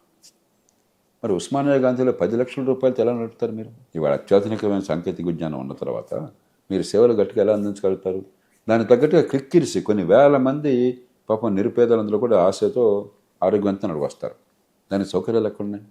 మీకు బాత్రూమ్లు ఉండవు, ఫ్యాన్లు ఉండవు, మరి ఏసీ అనేది సమస్య లేదు అసలు. దాని గురించి మర్చిపోండి. అసలు మంచినీళ్ళు సరిగ్గా ఉండవు, పరిశుభ్రత ఉండదు, కీ బ్యామ్ అంటూ ఉంటుంది, డబ్బులు లేవు, సరైన సిబ్బంది చాలరు. డబ్బులు ఎప్పుడైతే ఖర్చు పెట్టలేకపోతున్నా ఇవన్నీ సమస్యలు వస్తాయి. కాబట్టి అన్ని చోట్ల మీరు అద్భుతాలు చేయలేకపోవచ్చు. మామూలు వైద్యానికి ఆరోగ్యశ్రీ సరిపోతుంది, దాన్ని విస్తరిస్తే సరిపోతుంది పెద్దగా లేకుండా. కానీ ఖరీదైన వైద్యం కొంత ఉంటుంది. దాన్ని ఆరోగ్యశ్రీ ఏమైనా అంటే ప్రైవేట్ ఆసుపత్రుల్లో ఏమవుతుందంటే ఖర్చు పెరిగిపోతుంది, ఫలితం తక్కువ వస్తుంది. కాబట్టి దానికి ఈ పెద్ద ఆసుపత్రులను కేటాయిద్దాం. ఇది టీచింగ్ బోధన ఆసుపత్రులు, ముఖ్యంగా పాత బోధన ఆసుపత్రులు ఉన్నాయి దేశంలో 140 ఉన్నాయి. ఇది Gandhi, Osmania, Guntur medical college, Kurnool medical college, Vizag ఇలాంటివి, ఆంధ్ర మెడికల్ కాలేజీ అంటే 140 ఉన్నాయి. ఆ తర్వాత ప్రభుత్వం ఇంకొక 300 ఎన్నో కొత్తగా యాడ్ చేసింది. ప్రైవేట్ రంగంలో 400 వచ్చింది. మొత్తం 800 కాలేజీలు ఎన్నో ఉన్నాయి. ఇప్పుడు 800, 900 ఉన్నాయి, 1200 ఉన్నాయి నాకు గుర్తు. లేటెస్ట్ నేను మర్చిపోయాను అసలు సంఖ్య కూడా. ఇష్టం వచ్చిన పెరిగిపోయినాయి. ఇప్పుడు కనీసం ఆ తొలుత ఉన్నటువంటి 140, 150, 200 కాలేజీలు ఉన్నాయి. ఆ 140, 200 కాలేజీలు ప్రసిద్ధమైన ఆసుపత్రులు ఇవన్నీ కూడా. అక్కడ సమస్య ఏంటి? ఒకటి డబ్బులు. నేను చెప్పాను మీకు, ఇక్కడ ₹1,00,00,000 ఖర్చు అయితే వీళ్ళ దగ్గర 10 లక్షలు కూడా అంతకంటే ఎక్కువ పెట్టలేకపోతాం. ప్రభుత్వం దగ్గర డబ్బు ప్రస్తుతం లేదు, పట్టించుకోవట్లా. రెండోది, డబ్బు ఇచ్చినా కూడా చాలదు, ఎక్విప్మెంట్ లేదు. మీకు బయటనేమో ఏది కావాలన్నా టక జరిగిపోతుంది ఖర్చు అయినా కూడా. ఇక్కడేమో ఏదైనా ఇది లేదు, ఈ ట్యూబ్ లేదు, లేకపోతే వైర్ లేదు, ఇది ఫెయిల్ అయిపోయింది, ఇది రిపేర్లో ఉంది, మీకు కొనాలి, ఏదో ఇవన్నీ వస్తాయి. మనకి తెలుసు కదా మనకి.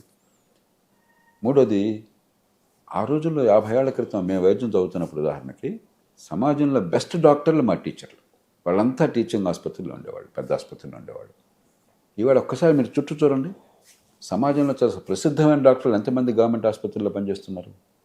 నేను చెప్పక్కర్లేదు, ప్రేక్షకులు ఎవరైనా ఒకసారి.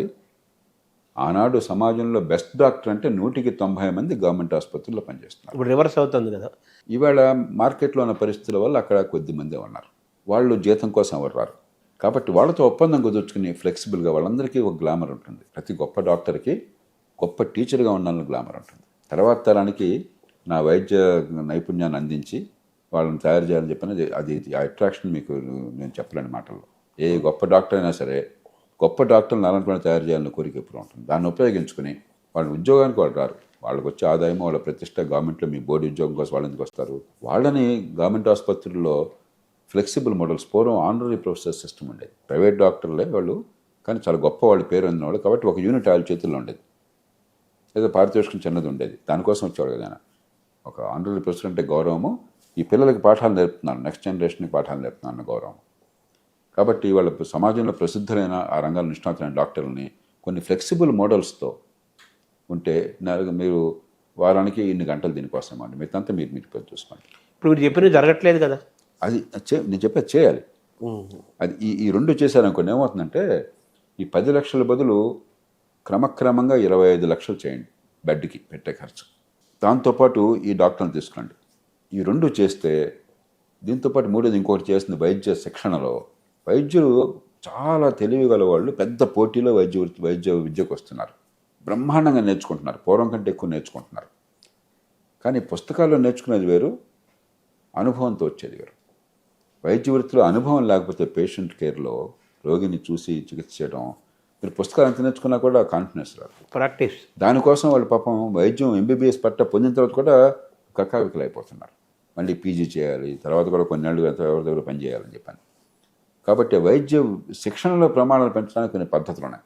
బ్రిటన్లో పద్ధతి ఉంది, వివరాల్లోకి వెళ్ళక్కర్లేదు. ఆబ్జెక్టివ్ రీసెర్చ్ ఎగ్జామినేషన్ చెప్పని అవన్నీ కాగితాల మీద మనకు ఉన్నాయి. అవి కొంచెం చేస్తే మంచి ప్రమాణంలో తృతీయ స్థాయి వైద్యం, అంటే ఖరీదైన వైద్యం, ప్రైవేట్ ఆసుపత్రికి వెళ్ళి వేల కోట్లు, లక్షల కోట్లు ప్రభుత్వాలు ఖర్చు పెట్టే అవసరం లేకుండా మామూలు జబ్బులన్నిటికీ ఉన్న ప్రస్తుతం ఉన్న ఆరోగ్యశ్రీ నమూనా, ప్రాథమిక స్థాయిలో నేను చెప్పిన నమూనా, ఈ మొత్తం నేను చెప్పింది కలిపితే ఏడాదికి 70-80 వేల కోట్లు, ₹1,00,000 కోట్ల పెడితే సరిపోతుంది. ఏడాదికి ₹1,00,000 కోట్ల అంటే ఇవాళ జీడిపి 330 లక్షల కోట్లు ఉన్నప్పుడు దానిలో 1% 3వ వంతు. ఈ మాత్రం కూడా ఖర్చు పెట్టడానికి, ఈ మాత్రం కూడా ఆలోచించడానికి సిద్ధపడకపోతే ఆరోగ్యం గురించి ఎక్కువ డ్రామాలు ఆడద్దు, అబద్ధాలు చెప్పద్దు. నేనేదో ఇప్పుడు ఇతర దేశాల్లాగా ఇంకొక 5% పెంచండి, 5% అంటే ఆఫ్టర్ 5 × 3.5 అంటే 16 లక్షల కోట్లు. నేను అట్లా 16 లక్షల కోట్లు వద్దు, 1,60,000 కోట్లు కూడా వద్దు, 1,00,000 కోట్లు. అది ఒక్కరోజు వద్దు, 3-4 ఏళ్లలో క్రమక్రమంగా పెంచుకుంటూ పోదాం. ఎందుకు చేయట్లేదు అంటారు సార్ గవర్నమెంట్స్? గతంతో పోలిస్తే కొంచెం ఆరోగ్యం మీద శ్రద్ధ పెరిగింది, అది కూడా ఒప్పుకోవాలి. ఎందుకంటే రాజశేఖర రెడ్డి గారి పుణ్యం అని చెప్పిన ఆరోగ్యంలో ఓట్లు ఉన్నాయని గుర్తించారు కొద్దిగా. ఆరోగ్యశ్రీ వల్ల ఆయనకి బాగా ఓట్లు పడ్డాయి. అలాగే 108 వల్ల ఓట్లు పడ్డాయి, ఎంఆర్ఐ. ఈఎంఆర్ఐ మన తర్వాత ఆంధ్రప్రదేశ్ తర్వాత వెంటనే స్వీకరించిన రాష్ట్రం మోదీ గారి నాయకత్వంలో గుజరాత్. ఎందుకంటే ఆయనకు అర్థమైంది ప్రజలకు ఎంత మేలు జరుగుతుంది, రాజకీయంగా ఎంత మేలు ఉంటుందని చెప్పినది. కాబట్టి కొద్దిగా ఇప్పుడే ఆరోగ్యంలో కూడా మనకు ఓట్లు ఉన్నాయని అర్థమవుతుంది. అంటే దేశానికి విస్తరించాలి కదా దేశం అంతా. కానీ ఇంత సమగ్రంగా సమూలంగా చేసే స్థాయికి ఇంకా వెళ్ళింది. ఎందుకంటే సమాజం నుంచి అంత డిమాండ్ ఇంకా రావట్లా. ప్రపంచంలో ఏ దేశంలో చూసినా కూడా మంచి ఆరోగ్యం అందటం ఎన్నికల ఎజెండాలో టాప్ 2-3 ఐటమ్స్లో ఒకటి. అసలు చాలా దేశాల్లో నంబర్ 1 ఐటమ్. బ్రిటన్లో ప్రతి ఎన్నికలో మంచి ఆరోగ్యం నేషనల్ హెల్త్ సర్వీస్ ద్వారా అందించడం నంబర్ 1 ఐటమ్. అమెరికాలో కూడా నంబర్ 1, నంబర్ 2 ఉంటుంది. మన దేశంలో ఎన్నికల్లో ఎప్పుడన్నా మంచి ఆరోగ్యం అందించినప్పుడన్నా మీరు నంబర్ 1 ఐటమ్ చూసారా? ఇంకా రాజకీయంగా ఇది ఓట్లను ప్రభావితం చేసే చర్చ జరగట్లా దానికి వచ్చి. ఇది కొంచెం ఇప్పుడు ఇలాంటి చర్చలు జరిగి మనం మాట్లాడిన విషయంలో గొప్ప విషయాలు ఏం లేవు. ప్రజలకు అందరికీ కష్టాలు తెలుసు, ఎంతెంత ఖర్చు పెడుతున్నారు. నిన్న ఢిల్లీలో ఉన్నాను. నేను ఢిల్లీ నుంచి సోనపేట వెళ్తుంటే ఆ కారు నడిపాయని నేను అడిగాను, బాబు నీకు ఎంత ఖర్చు అవుతుంది నెలకి, విద్య కోసం ఎంత ఖర్చు అవుతుందని అడిగాను. 2,800 రూపాయలు నెలకని చెప్పాడు. ఒకే బిడ్డ 6వ తరగతి, 2,800 రూపాయలు నెలకి. కరెక్ట్. మరి ఎందుకు 2,800 3,800 అనుకుంటా నెలకి. ఆరోగ్యం ఎట్లా ఉందన్నాను. ఇంటవాడికి ఒంట్లో బాగోలేదు సార్ అని బాధ చెప్పి, ఇప్పుడు ఏడాదికి 1,00,000 ఖర్చు అయిపోతుంది సార్, నాకు ఏం చేయాలో తెలియట్లేదు నేను అని చెప్పి. ఎక్కడికి వెళ్ళినా సరే సామాన్య కుటుంబాల్లో హృదయ విదారకంగా కథలు మనకి వింటుంటాం. వాళ్ళ చదువు, పిల్లల చదువు కోసం పెట్టే ఖర్చు, ఆయన చదువు అందట్లేదు. అనారోగ్యం వస్తే కొన్ని కుటుంబాల్లో పెద్ద అంత యువతలో ఉండి పెద్ద అనారోగ్యం లేకపోతే పెద్ద ఇబ్బంది ఉండదు. కానీ కొంతగా దురదృష్టం అనారోగ్యం వస్తే అసలు ఎప్పుడు ఏ జబ్బు రాకుండా ఉండదు అన్నాం కదా. పొరపాటున జబ్బు వస్తే ఒక్కసారి బయటకు వెళ్తే 3-4 వేలు అయిపోతుంది సార్ అని చెప్పాడు. డాక్టర్కి ఆయన చెప్పింది 800 రూపాయలు ఇవ్వాలట. ఆయన అక్కడ ఒక చోట 500 కావచ్చు, ఇంకో చోట ఇంకోటి కావచ్చు. వైద్య పరీక్షలకు కావాలి, మందులకు కావాలి. కాబట్టి ఈ 2 భారాలు ప్రజల్ని పూర్తిగా చితికేస్తున్నాయి. అంచేత ఇది రాజకీయంగా మలచాలి. జనం కూడా ఏంటంటే ఇది ఇంతలే మన కర్మ, ఏదో ఆరోగ్యశ్రీ ఇచ్చారు, అదృష్టం, ఆ డబ్బు వస్తుంది ఇలా అనుకుంటున్నారు తప్పితే మంచి ఆరోగ్యాన్ని పొందే అవకాశం ఉంది, అది ప్రభుత్వం బాధ్యత అనే విషయాన్ని ప్రజలు ఇంకా గుర్తించాలి. దాన్ని ప్రజల్లో తీసుకెళ్ళాలి. అది ఆచరణ సాధ్యమైనటువంటిది కావాలి. చాలామంది వెంటనే ఇన్సూరెన్స్ పెట్టేద్దాం, ఇన్సూరెన్స్కి వ్యతిరేకం కాదు నేను. కానీ దేశంలో 190 మంది నెల జీతం లేనివాళ్ళు. ఎట్లా ఇన్సూరెన్స్ ఏర్పాటు చేస్తారు మీరు? నెల జీతం ఉన్న చోట మాత్రమే ఇన్సూరెన్స్ అనేది సాధ్యమవుతుంది. 2, ఇన్సూరెన్స్ ఏర్పాటు చేసామనుకోండి, చేస్తే ఎక్కడ కూడా ప్రపంచంలో ఇన్సూరెన్స్లో రోజువారీ ప్రాథమిక వైద్యం, నాకేదో చిన్న లోపం వస్తే హాస్పిటల్ చికిత్సకి ఇన్సూరెన్స్ సాధ్యమవుతుంది, కానీ రోజువారీ అవుట్ పేషెంట్ కేర్కి ఇన్సూరెన్స్ డిజైన్ చాలా కష్టం. అందుకని ఇన్సూరెన్స్ పరిష్కారం కాదు అన్నిటికీ. ఇన్సూరెన్స్ దాన్ని భరించేవాళ్ళు, మధ్యతరగతి వాళ్ళు ఇన్సూరెన్స్ పెట్టుకోనండి. కానీ ప్రాథమిక వైద్యం కావాలి. ఖరీదైన వైద్యం మరి ప్రైవేట్ ఆసుపత్రులు కానీ అమెరికా లాంటి దేశాల్లో ఖర్చు ముబ్బడిగా అయిపోతుంది, ఫలితం పెద్దగా ఉండదు. కాబట్టి అక్కడ కొంచెం అదుపు ఉండటం కోసం ప్రభుత్వం చేతుల్లోనే ఖరీదైన వైద్యం ఉండాలి. ఈ 2 ఏర్పాట్లు చేయడం అవసరము. దీని మీద రాజకీయంగా కొంచెం ఓట్లు ఉన్నాయనే భావం కలిగితే ఖచ్చితంగా పార్టీలు కలుగుతాయి.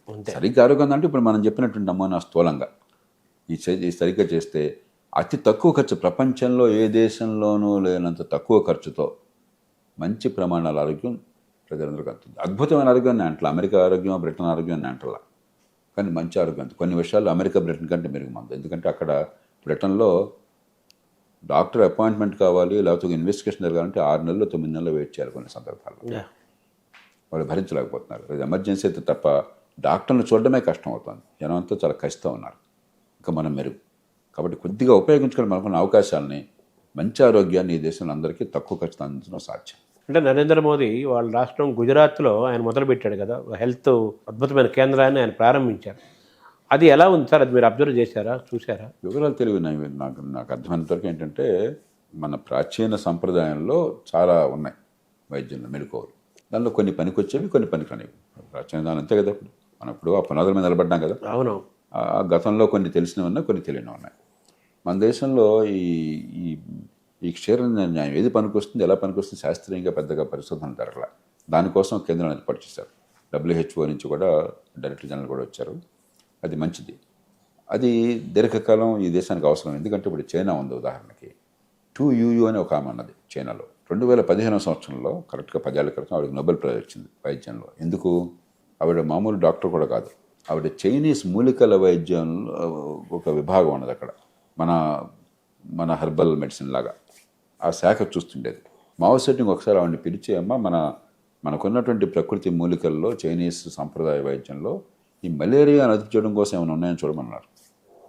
వియత్నాం వాళ్ళు అడిగారు, మాకు వియత్నాంలో బాగా వరదలు, మెకాంగ్ రివరు, దానివల్ల దోమలు ఆ రోజుల్లో కంట్రోల్ కావట్లేదు, మందులు మరి పనిచేయట్లేదు అని చెప్పి అంటేసరికి ఈయన అడిగారు. 8 ఏళ్ల పాటు ఆవిడ టీము గట్టిగా పరిశోధనలు చేసి కొన్ని వందల మూలికల్ని పరిశీలించి చివరికి ఒక మూలికా వైద్యం ఆర్టిమిసిన్ అని చెప్పినటువంటి హెర్బల్ మెడిసిన్ని వాళ్ళు ఏం చేశారు, స్టాండర్డైజ్ చేశారు.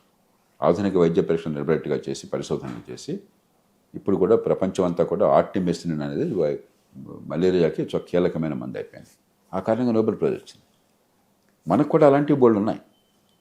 కానీ మనం ఎవరు ఆ పరిశోధనలు చేయకుండా ఊరికే శాస్త్రి గారు, శర్మ గారు మీరు నమ్మండి, ఇదిగో ఇది నేను మురికిస్తాను, అది మంచిది కావచ్చు, విషం కావచ్చు, రీసెర్చ్ జరగాలి కదా.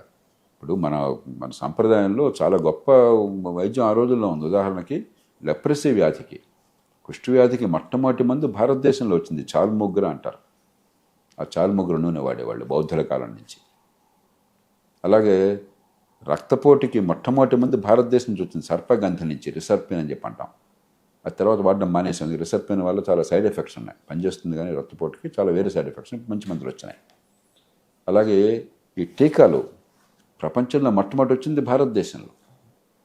మన బౌద్ధుల నుంచి చైనాకి వెళ్ళింది, చైనా నుంచి టర్కీకి వెళ్ళింది, టర్కీ నుంచి రష్యాకి వెళ్ళింది, రష్యా నుంచి యూరప్కి వెళ్ళింది.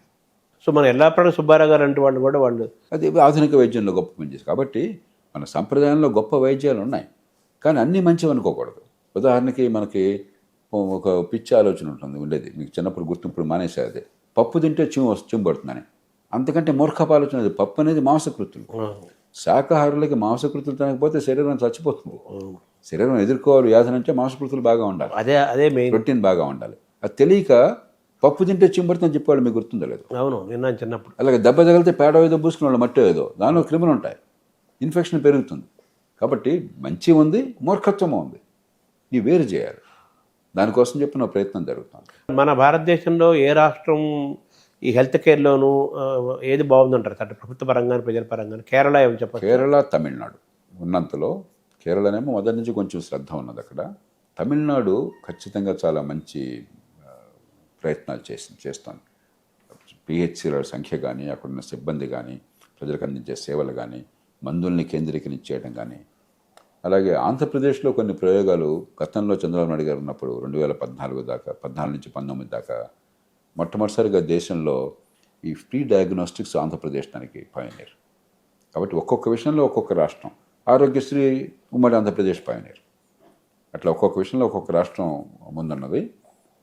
మనం వాటిలో బెస్ట్ తీసుకోవాలి. మనకు అనుభవం ఉన్నది, మన దేశంలో ఏం పని చేస్తాం, తక్కువ ఖర్చుతో ఫలితాన్ని వస్తుంది మనకు ఉంది. కాబట్టి నేను చెప్పిన నమూనా కూడా వీటన్నిటిని తీసుకుని దీన్ని బట్టే మనం తయారు చేస్తుంది. ఎంత ఖర్చు అవుతుంది, అంకెలు కూడా ఊరికి గాలి నుంచి పుట్టినాయి కాదు, ఈ అనుభవం నుంచే మనం దాన్ని ఎలా ఉపయోగించుకోవాలని ప్రయత్నం చేయడం. అంటే మనం ఆరోగ్యపరంగా ఆదర్శంగా తీసుకోవాలంటే కేరళను తీసుకోవాలంటారా నెంబర్ 1గా?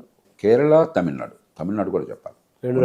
ఉన్నంతలో ప్రజారోగ్యం విషయంలో ఈ రెండునే మనం తీసుకోవాలి. ఇప్పుడు ఈ వైద్యంలో ఎలోపతి, హోమియోపతి, ఆయుర్వేదము, ప్రకృతి ఇన్ని ఉన్నాయి కదా, వీటన్నింటి మనం సరిగ్గా అన్నింటినీ సద్వినియోగం చేసుకుంటున్నామా? ఎక్కువ ఎక్కడ చూసినా ఎలోపతి కనిపిస్తుంది కదా, దీన్ని ఎలా బ్యాలెన్స్ చేయాలి? మన కోసం ఆయుష్ అని ఒక శాఖను పెట్టారు.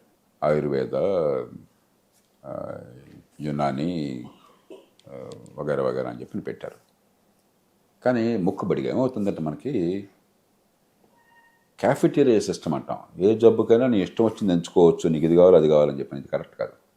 శాస్త్రం ఒక్కటే, సంప్రదాయాలు విన్నైనా ఉన్నా కూడా శాస్త్రం ఒక్కటే.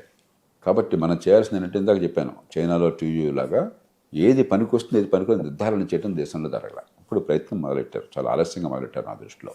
అలాగే ఇప్పుడు టైఫాయిడ్ వచ్చిందనుకోండి, టైఫాయిడ్కి యాంటీబయాటిక్ మందు లేకుండా ఆ టైఫాయిడ్ క్రిమికి నా దగ్గర వేరే మూలికా వైద్యం ఉందని చెప్తే వాడు మూర్ఖుడు. నేను నిర్ద్వంద్వంగా చెప్తున్నాను. మలేరియా ఉంది, మలేరియాకి యాంటీ మలేరియల్ ట్రీట్మెంట్ లేకుండా వేరే ఉందని చెప్తే మూర్ఖుడు. కాబట్టి శాస్త్రీయంగా ప్రమాణాలు నిర్ణయించి ప్రోటోకాల్స్ అంటాం. దానిలో ఆధునిక వైద్యము, ప్రాచీన వైద్యం ఉండదు, వైద్యం ఉంటుంది. మన సంప్రదాయంలో గొప్ప ఉన్నాయి, దాన్ని మనం ఆ వెలికి తీసి దాన్ని ఎస్టాబ్లిష్ చేసి దాన్ని ఉపయోగించి నేర్చుకోవాలి. అంటే ఈ నాలుగింటిలో ది బెస్ట్ ఏంటంటారు? ఇది అలా ఈ బెస్ట్ సైన్స్లో బెస్ట్ ఉండదు.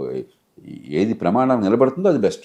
అంతే, ప్రమాణాలకు ఏది నిలబడి. ఉదాహరణకి ఆర్యభటుడి కాలంలోనే ఈ గ్రహాల మూమెంట్స్ దాన్ని ఆర్బిట్ని వారు చేశారు. అది మనం ఇప్పుడు కొంచెం ఇవాళ అబ్జర్వేషన్ ఇంకా పెరిగింది అనుకోండి, కొంచెం ఇంప్రూవ్ అవుతుంది. కాబట్టి ఒకటి బెస్ట్ కాదు. ఏది శాస్త్రాన్ని నిలబడుతుంది, ఏది సాక్షాత్తు నిలబడుతుంది, ఏది పనికి వస్తుంది, ఏది ప్రామాణికమైంది, అది మనం ఇప్పుడు సైన్స్ ఒక్కరోజు, మెడిసిన్ ఒక్కరోజు రాలేదు కదా, అన్నీ కలిపి దానిలో కొన్ని విసర్జించాము. ఉదాహరణకి ఒక చిన్న విషయం చెప్తాను. నేను మెడిసిన్ చదువుతున్నప్పుడు కూడా గుంటూరు హాస్పిటల్లో జనరల్ సర్జరీ అంటే 180 కేసులు మేము చేసేది ఏంటంటే గ్యాస్ట్రోజెజనాస్టమీ అనేవాళ్ళు. అంటే మీకు పొట్టని ఈ జుజనం అని చెప్పంటే మీకు చిన్న పేగుకి మొదటి భాగం, ఈ రెంటిని కలిపేవాళ్ళు. పొట్టని కొంత మధ్య బైపాస్ చేసేవాళ్ళు అనమాట జెజనాస్టమీ. ఎందుకని? Peptic ulcer. మనకి బాగా కారం తింటున్నారు, గుంటూరులో అంతా కారం ఎక్కువ తింటారు, దాంతో మీకు ఎసిడిటీ, తర్వాత ఈ పుళ్ళు పడతాయి పొట్టలో, పెప్టిక్ అల్సర్ అంటాం. ఆ అల్సర్ వస్తుంది, దీనికి ఇది పరిష్కారం అని చెప్పి చేసేవాళ్ళు. 1984లో 2 డాక్టర్లు ఆస్ట్రేలియాలో కనుక్కున్నారు, ఇదంతా పచ్చి అబద్ధము, ఇది కాదు, ఈ అల్సర్కి కారణం ఒక బ్యాక్టీరియా, ఆ బ్యాక్టీరియా ఇన్ఫెక్షన్ వల్ల ఈ అల్సర్ వస్తుంది. కాబట్టి ఈ బ్యాక్టీరియా కనుక అది ఉన్నట్టయితే యాంటీ బ్యాక్టీరియల్ మందు ఇవ్వటము, తర్వాత ఎసిడిటీ రాకుండా కొంతకాలం పట్టిస్తే మీకు పెప్టిక్ అల్సర్కి ఇప్పుడు వాళ్ళు గ్యాస్ట్రోజెజనాస్టమీ అనే సర్జరీ లేదు అసలు. ఇప్పుడు ఆనాడు సర్జరీ అంటే అదే అసలు, అదే సర్జరీ. ఇప్పుడు అది లేనే లేదు, 50 ఏళ్ళలో మారిపోయింది. అది ఆధునిక వైద్యమే ఇది. కాబట్టి ఆధునిక ప్రాచీనమే కాదు, ఆనాడు ఉన్న పరిజ్ఞానాన్ని బట్టి చేశారు. అది కాదని తేలింది, విసర్జించేసాం అంతే, దర్శాలు. ఎప్పటికప్పుడు అడ్వాన్స్ అవుతుంది, అప్డేట్ అవటమే సైన్స్ అంటే. దానిలో ఎల్లోపతి అంటే గొప్పది, మరొకటి అంటే తక్కువది కాదు. ఏది శాస్త్రానికి పరిశీలనకి నిలబడుతుంది, కాల పరీక్ష నిలబడుతుంది, ఏది సాక్ష్యాల ప్రకారం ఇవాళ పనికి వచ్చేది. ఇప్పుడంతా గట్ హెల్త్ అంతా బ్యాక్టీరియా దాని చుట్టూనే నడుస్తుంది. గతంలో ఈ ఆలోచన ఉండేది కాదు. ఇప్పుడు ఏంటి, మనిషిని ఒక కాలనీ, మనిషికి ఎలాగైతే చెడు బ్యాక్టీరియా ఉంటాయో మంచి బ్యాక్టీరియా ఉంటాయి. మీరు చెప్పినట్టుగా మన పేగుల్లో కనుక మంచి బ్యాక్టీరియా లేకపోతే చాలా ఇబ్బంది అవుతుంది. కాబట్టి మనకి రకరకాలుగా పేగుల్లో బ్యాక్టీరియా కోసం చెప్పని బయోటిక్స్ అంటున్నాం. ఇప్పుడు పెరుగు బాగా తినండి, అలాగే కొంతమంది బయోటిక్స్ అయితే తయారు చేస్తారు, ప్రోబయోటిక్స్ తయారు చేసి వాటిని మీరు తీసుకోమని చెప్తున్నారు. కాబట్టి దానికి మానసిక వ్యాధులకి, మరి డయాబెటీస్కి, హైపర్ టెన్షన్కి సంబంధం ఉందని చెప్తున్నారు. మనకు తెలియదు, ఇప్పుడు పూర్వం లేదు ఇది. కాబట్టి శాస్త్రం అనేది ఇప్పుడు నిలకడగా ఉండదు, రీసెర్చ్ జరుగుతూ ఉంటుంది, నిరంతరం జరుగుతూ ఉంటుంది. కొంత పాత ఉన్న పొరపాటుని పక్కన చేస్తుంటాం, కొత్త చేరుస్తుంటాం. ఈ కొత్తలో మళ్ళీ కొన్ని పొరపాట్లను తెలితే పక్కన పెడతాం మళ్ళీ. ఇది ఒక నిరంతరం నడిచేటువంటిది. అలా ఉండాలి, కానీ ఇది మంచిదా అది మంచిదా అని ఇప్పుడు ఉండదు శాస్త్రంలో. ఎక్కడ ఏది బెస్ట్ ఉంటే తీసుకోవటం, తప్పేది ఉంటే పరిహరించుకోవటం. ఉదాహరణకి మంచి వ్యాయామం చేస్తే, లేకపోతే యోగా అంటే భక్తి దేవుడికి చక్కర్లా, ఊపిరితిత్తులు కావచ్చు, లేకపోతే మిగతా వ్యాయామం కావచ్చు, చాలా విషయాల్లో పనికొస్తుందని తెలియదు. కాబట్టి ఎక్కడ ఏది పనికొస్తే దాన్ని స్వీకరించాలి. విజ్ఞానం అనేవాడు ఎప్పుడు కూడా ఏది తిరస్కరించాడు గుడ్డిగా, సాక్ష్యాల ప్రకారం నిర్ణయం చేసుకుంటాడు. అంటే మీరు నేషనల్ హెల్త్ మిషన్ అనగానే మీరు గుర్తుకొస్తారు కదా, అది ఎలా ఉంది? నేషనల్ హెల్త్ మిషన్ ద్వారా నేను ఇవాళ చెప్పిందే ఇంత సమగ్రంగా ఆనాడు చేయాలని గట్టిగా సంకల్పిస్తే అప్పుడు ప్రధానమంత్రి గారు మాంటెక్స్ గారు, ఆయన ప్రధాన ప్రణాళిక సంఘం ఉపాధ్యక్షుడు, మీరు మరీ చాలా రాడికల్గా ఆలోచన చెప్పారు, అంత ఎక్కువ వద్దు, కొంచెం తగ్గిద్దామన్నారు. అప్పుడు వాజ్పేయి సార్, మన్మోహన్ సింగ్ గారు. మరి అధికారం వారి చేతిలో ఉంది, ఎంత వచ్చినా మంచిదే కదా. సరే, అంత చేయలేకపోతే కొంచెం చేద్దామని చెప్పని జాతీయ ఆరోగ్య మిషన్ అని చెప్పాను. మొట్టమొదటి మాకు గ్రామీణ ఆరోగ్య మిషన్ అన్నారు. తర్వాత ముందు నేను జాతీయ ఆరోగ్య మిషన్ ప్రతిపాదిస్తే ముందు రూరల్ చేద్దామన్నారు, తర్వాత అర్బన్ కూడా కలిపారు. దాని పేరుతో కొంత మెరుగుపడింది. కానీ ఎంత చేయాల్సి ఉంటే ఎంత చేసాం, అది మంచిదే, ఎంతో కొంత మంచి. ప్రసూతి వైద్యం కొంచెం బాగుపడింది. పసిపిల్లలకి వాళ్ళు కనుక ఏదైనా క్రైసిస్ వస్తే ఇప్పుడు న్యూనెటల్ ఇంటెన్సివ్ కేర్ యూనిట్స్ ఉండే కాదు, ఇప్పుడు నికు అని చెప్పి అన్ని చోట్ల పెట్టారు. కొన్ని మెరుగుపడ్డాయి, కానీ సమగ్ర వైద్యం ఇంకా అందట్లేదు. సో ఈ నేషనల్ హెల్త్ మిషన్ అనేది ఇప్పుడు దాకా మనం మాట్లాడుకున్న అన్నీ కూడా మీ నేషనల్ హెల్త్ మిషన్ ద్వారా మీరు కేంద్ర ప్రభుత్వానికి ఇచ్చినవే, ఆనాడు సూచించినవి, ఇవన్నీ కూడా సూచించవే. అంత పెద్ద చేయలేక కొన్ని మొదలెట్టారు. రాష్ట్ర ప్రభుత్వాలకు ఏమైనా ఇచ్చారా ఇది మీది మిషన్? జాతీయ స్థాయిలో ఒక నమూనా ఏర్పాటు చేయటం, ఒక విధానాన్ని ఏర్పాటు చేయటం తప్ప ఖర్చు అత్యధికంగా 70% ఖర్చు అయ్యేది రాష్ట్రాల్లో. ఆరోగ్యం కోసం పెట్టే ఖర్చులో ఇప్పుడు నేను చెప్పిన 1.2% ఉంది కదా, 1% ఢిల్లీ ఖర్చు పెట్టేది 0.3, 0.4, మిగతా 0.8 రాష్ట్రాల్లో. కాబట్టి ఇది రాష్ట్రాలే ఎక్కువ చేసేది, కానీ జాతీయ స్థాయిలో ఒక నమూనా, ఎందుకంటే ఒక పరిజ్ఞానం ఉంటుంది, కొంత డబ్బు ఇస్తారు. ఈ మిషన్కు నేషనల్ హెల్త్ మిషన్ అనుకోండి, కొంత డబ్బు ఇస్తారు ఢిల్లీ నుంచి, కానీ ఎక్కువ ఖర్చు పెట్టేది రాష్ట్రాల నుంచి. మరి రాష్ట్రాలు, మనం తెలుగు రాష్ట్రాలు తీసుకెళ్లారా మీరు national health machine? National health machine జాతీయ స్థాయి నుంచే అందరూ అమలు చేస్తున్నారు. అది ఇప్పుడు నేను చెప్పిన నమూనా అన్ని రాష్ట్రాలతో కూర్చుంటున్నాం, ఇది చేయండి అని చెప్పి గట్టి ప్రయత్నం చేస్తున్నాము. ఇప్పుడు ఇలాంటిదే కొంచెం వేరే పద్ధతిలో ప్రభుత్వమే అంతా నిర్వహించేట్టుగా ఆంధ్రప్రదేశ్లో చేశారు. అది చాలదని అంటున్నారు, పనికిరాదని. ఇందాక కారణం చెప్పాను. అవును. ప్రభుత్వ ఉద్యోగులు అద్భుతంగా పనిచేసే వ్యవస్థ ఉంటే ఈ దేశంలో సమస్య ఎక్కడుంది? కాబట్టి కాంపిటీషన్ చాయిస్ రెండూ లేకుండా ఈ దేశంలో ఆరోగ్యాన్ని బాగు చేయలేం. కాబట్టి అదే లక్ష్యాలను ఇంకో నమూనా మార్చాలి. చూద్దాం, సమయం వచ్చినప్పుడు చూస్తాం. ఇప్పుడు లేటెస్ట్గా మన తెలుగు ముఖ్యమంత్రులను కలిసారా సార్? మీరు తీసుకెళ్లారా ఈ టాపిక్? ఈ విషయంలో ఇంకా 2 రాష్ట్రాలకి తయారు చేస్తున్నాం నమూనాని. ఆంధ్రప్రదేశ్లో ఒక నమూనా పెట్టారు కాబట్టి కొత్తగా ఈ మధ్యనే దాన్ని కొంచెం ఆలోచించాలి. తెలంగాణకి అలాంటి నమూనా లేదు కాబట్టి వారితో కూర్చోబోతున్నాం. ఇప్పుడు ఆంధ్రప్రదేశ్ పెట్టిన నమూనా బాగానే ఉంది. ప్రభుత్వ ఉద్యోగుల ద్వారా ఆరోగ్యాన్ని అందించడం అనేది నడిచే పని కాదు. ఓకే. దాన్ని కొంచెం ఏ రకంగా ఇప్పుడు ఒకసారి పెట్టాక మార్చడం తేలిక కాదు. ఎందుకంటే ఖచ్చితంగా ప్రతి పిహెచ్సిలో డాక్టర్లను పెట్టారు, ప్రతి విలేజ్ సెక్రటేరియట్లో ఒక బిల్డింగ్ పెట్టారు, కొన్ని మందులు ఏర్పాటు చేస్తున్నారు, కొన్ని ప్రయత్నం జరిగింది, గట్టి ప్రయత్నమే. కానీ దీర్ఘకాలం ఫలితాలను ఇవ్వదు. మన దేశంలో ఉన్న పరిస్థితుల్లో పరిపాలనా యంత్రాంగం మధ్య పోటీ లేకపోతే, సేవ అందించడం మధ్య పోటీ లేకపోతే, ప్రజలకు ఎవరి దగ్గరికి పోవాలనే స్వేచ్ఛ లేకపోతే మన దేశంలో కొంతకాలం పోయాక క్రమక్రమంగా నిరసపడతాయి.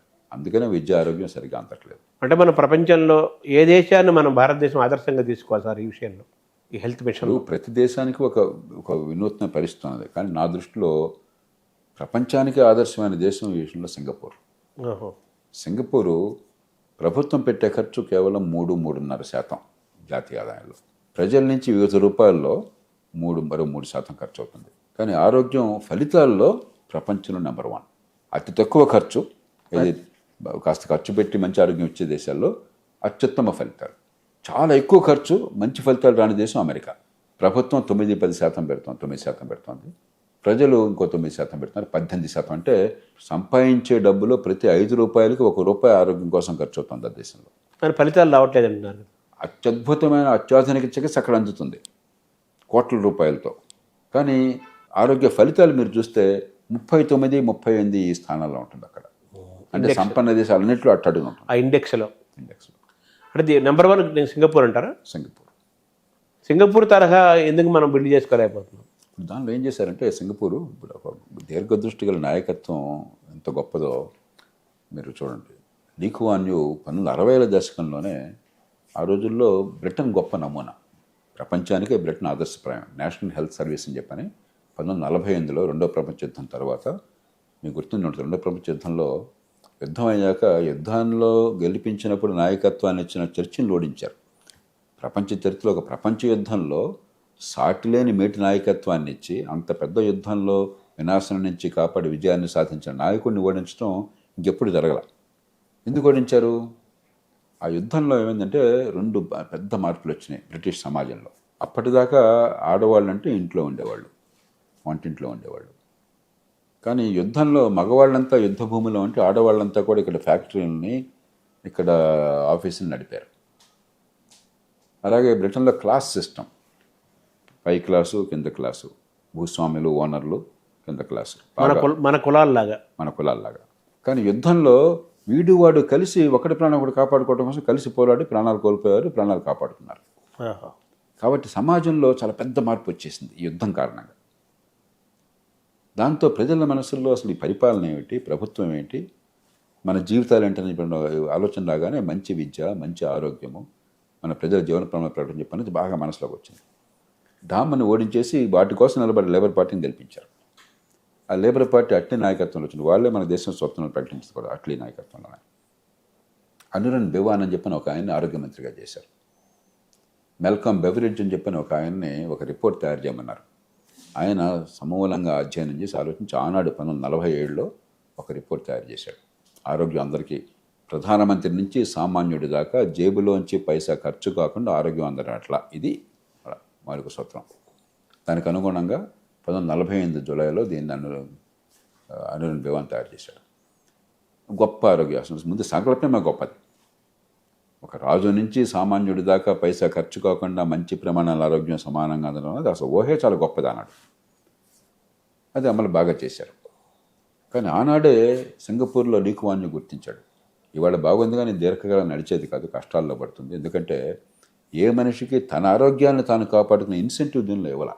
నాకు జబ్బు చేస్తే వాడు నాకు ఎంత ఖర్చునా వాడు భరిస్తాడు అని చెప్పనేది ఇచ్చాడు తప్పితే నా ఆరోగ్యాన్ని నేనే కాపాడుకోవాలి వీలైనంత వరకు అని చెప్పిన ఇన్సెంటివ్ లేనప్పుడు ఎల్లకాలం నడవదు, ఖర్చులు పెరుగుతాయి, ఫలితం తగ్గుతుంది, జనంలో వ్యతిరేకత పెరుగుతుంది చెప్పి గుర్తించాడు ఆయన.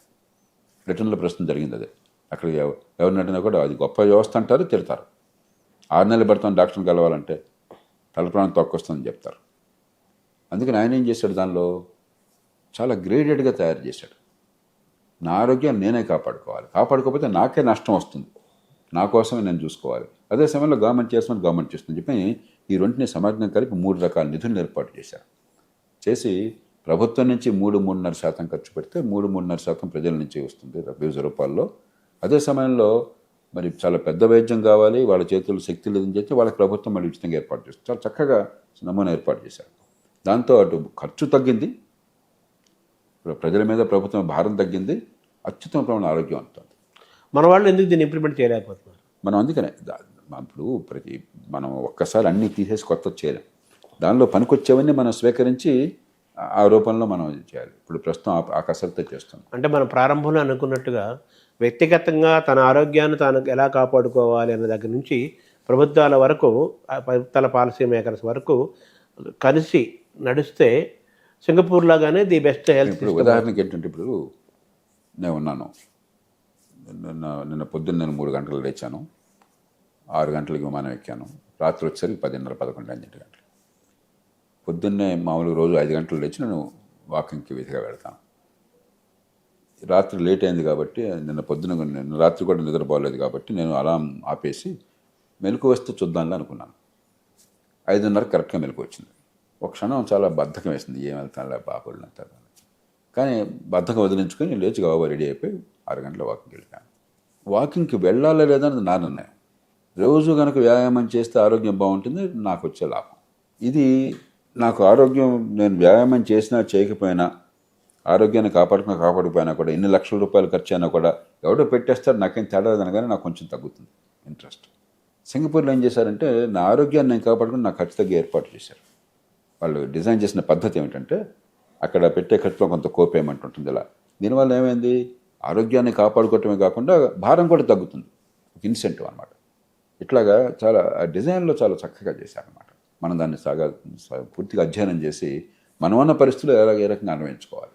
గ్రామ స్వరాజ్యం లాగా ముందు నీ ఇల్లు బాగు చేసుకో, తర్వాత మీ ఊరు బాగు చేసుకో, తర్వాత అని ఒక నీతోనే మొదలవ్వాలి. ఆరోగ్యానికి మందులే సరైన మందులు అవసరము, డాక్టర్లు అవసరము, కానీ మన ప్రయత్నము, మన అలవాట్లు, మన ఆహారము, వ్యాయామము, నిద్ర, ఒత్తిడి లేనటువంటి జీవితము, కాస్త కుటుంబ జీవితంలో లేకపోతే సమాజ జీవితంలో ఇమిడిపోయి ఆనందంగా బతకగలటం, ఇవి లేకపోతే ఆరోగ్యం డెఫినెట్గా నష్టపోతాం. సో ఈ ఫిజికల్ అండ్ మెంటల్ హెల్త్ని, social health, physical health, mental health, social health, financial health, spiritual health, environmental health, ఇన్ని ఉంటాయి కదా హెల్త్. అవన్నీ పని దూరం పెట్టినా కూడా physical health and mental health, ఈ మధ్యకాలంలో మెంటల్ హెల్త్ మన సమాజంలో ఏంటంటే కుటుంబ వ్యవస్థ ఉంది కాబట్టి ఏమన్నా చికాకులున్నా కూడా కుటుంబంలో మిళితం అవుతాము, అక్కడ కూడా అండగా ఉంటారు కాబట్టి సరిపోతుంది.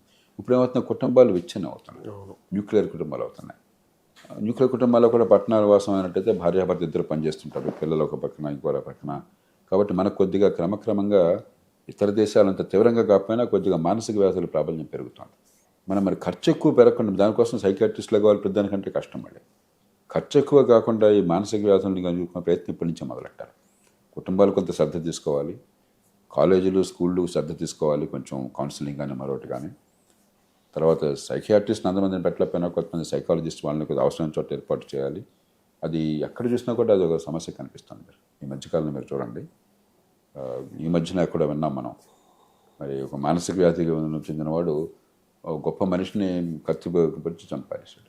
సో కాబట్టి మానసిక వ్యాధులు అదివరకు అంత ఉండేవి పూర్వం, కానీ మన కుటుంబ వ్యవస్థలో కుటుంబం నిమిడిపోయేవి, అంత తలబాలు చూసుకునేవాళ్ళు. ఎప్పుడైతే కుటుంబం పట్టించుకుంటుందో వ్యాధుల ప్రభావం తగ్గేది. అంటే భవిష్యత్తులో ఒంటరితనం కూడా పెద్ద సమస్యగా అని అంటున్నారు. ఇప్పుడు అమెరికా లాంటి దేశాల్లో ఏమిటి, ఎలియనేషన్, ఎంత డబ్బున్నా కూడా అంత ఒంటరితనం, దానివల్ల మానసికంగా చాలా ఇబ్బందులు వస్తాయి. ఎందుకని సోషలైజేషన్ కావాలి. పొద్దున వాకింగ్కి వెళ్ళినప్పుడు కొంతమంది వ్యాయామం కోసం వస్తారు, మరి కొంతమంది కేవలం 6 గంట 10 మంది కలవడం కోసం వస్తారు, నవ్వుతూ తుడుతూ కబుర్లు చెప్పుకుంటూ. అది ఖచ్చితంగా మానసిక ఆరోగ్యానికి చాలా మంచిది. కాబట్టి రకరకాల ఏర్పాట్లు మానసిక ఆరోగ్యం గురించి కూడా శ్రద్ధ పెట్టాలి. మీ ఫిజికల్ హెల్త్, మెంటల్ హెల్త్ మీరు బ్యాలెన్స్ చేసుకుంటున్నారు కదా. నా గొప్పతనం మనలో చాలామంది అదృష్టం తల్లిదండ్రులు ఇచ్చిన జన్యువులండి, అంతకంటే ఎక్కువ లేదు. కొద్దిగా వీలున్నంత వరకు మితమైన ఆహారం, అప్పుడప్పుడు కొంచెం ఎక్కువ తిన్నా కూడా ఏదో స్వీటో మరొకటో జహవ చేపల్యం ఉంటుంది కదా మనకి ఇష్టం అవన్నీ ఉంటుంటే కాస్త దాన్ని పరిమితం చేయటం, కాస్త వ్యాయామం ఖచ్చితంగా రోజుకి ఒక 6-7 కిలోమీటర్లు నడుస్తాను. 6 కిలోమీటర్లు సగటున గంటకు 6 కిలోమీటర్ల వేగంతో, గంటకు 4 మైళ్ళ వేగంతో నడుస్తాం. మూడోది వీలున్నంత మేరకు, ఎప్పుడు సాధ్యం కావట్లేదు కానీ కాస్త నిద్ర 6 గంటలు తగ్గకుండా వీలుంటే 7 గంటలు ఉండేట్టుగా చూసుకోవటం, సమయానికి నిద్రపోకపోయినా కనీసం నిద్ర చేయడం. పని ఎంత కష్టమైనా కూడా మానసికంగా ఒత్తిడి లేకుండా ఉండటం కోసం రకరకాల పద్ధతులు ఉన్నాయి. మీకు కొంచెం నిష్కామ కర్మ ఉండాలి, మీరు మనసును వశం చేసుకోవాలి, మరి ఇతరమైన పద్ధతులు పాటించాలి, అవి చేయటము. ఇవి చేస్తే మన చేతిలో ఉన్నంత వరకు చేయగలం. ఇవన్నీ చేస్తే గ్యారంటీగా ఆరోగ్యం ఉంటుందని లేదు. ఇప్పుడు ఇవన్నీ చేసి తీవ్రమైన క్యాన్సర్ వచ్చిపోయిన వాళ్ళు ఉంటారు. ఒక్కరోజు కూడా సిగరెట్ తాగకుండా గుండె క్యాన్సర్ వచ్చిన వాళ్ళు, డ్రింక్ అలవాటు లేని వాళ్ళు. కాబట్టి ఇవన్నీ ఏంటంటే గ్యారంటీ ఎక్కడ లేదు, కానీ స్టాటిస్టికల్గా ఇవన్నీ పాటిస్తే 100కి 90 పాళ్ళు మీకు మిగతా వాళ్ళతో పోలిస్తే మంచి ఆరోగ్యం ఉంటుంది. మానవ సంబంధాలు కూడా దాని ప్లేస్ కూడా ఉంది కదా ఇందులో ఆరోగ్యంలో. మంచి మిత్రులు, కాస్త నవ్వగలగటము, హ్యూమరు, కుటుంబ జీవనము, మాకు అండగా ఉన్నారు, ఒకరికొకరు అండగా ఉన్నామని నమ్మకము, ప్రేమ, అభిమానాలు ఖచ్చితంగా జీవితంలో ఆనందానికి, ఆరోగ్యానికి కీలకం. జ్ఞానము కూడా ఆనందం ఇస్తుంటారు కదా.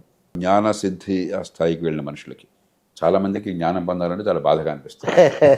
ఎక్కడ కూడా రాదు. ఎందుకని విద్య ఇప్పుడు కొంతమందికి విద్య ఆనందాన్ని ఇస్తుంది, మరి కొంతమంది విద్య ఒక బాధాకరంగా అనిపిస్తుంది నేర్చుకోవడం అంటే. పరీక్షలు స్ట్రెస్ అంటారు కొందరు. ఎందుకంటారు? ఆ జ్ఞానం నేర్చుకోవడానికి ఆ తృష్ణ లేకపోవచ్చు, లేకపోతే నేర్పవలసిన తీరులో నేర్పకపోవచ్చు, పునాదులు లేకపోవచ్చు. ఆ పునాదులు సరిగ్గా ఉండి నేర్పే తీరులో నేర్చుకుని ఆ తృష్ణ ఉన్నట్టయితే జ్ఞానంలో ఉన్న ఆనందం ఎక్కడ ఉండదు. మీరు research leader of books, knowledge orientation అంతా ఉంటారు, మీరు నేర్చుకుంటారు, 10 మందికి చెప్పాలనుకుంటారు కదా. సో మీరు జ్ఞానానందం పొందుతున్నట్టుగానే భావించాలి కదా. నాకు అసలు ప్రపంచంలో ఏం అక్కర్లేదు, పుస్తకాలు, పజిల్స్ ఉంటే చాలు. సరైన పుస్తకాలు నాకు జీవితంలో నిజంగా ఆనందాన్ని పొందే సమయాలు ఓ గొప్ప పుస్తకం చదువుతున్నప్పుడు, గొప్ప పజిల్ చేస్తున్నప్పుడు. Thank you sir.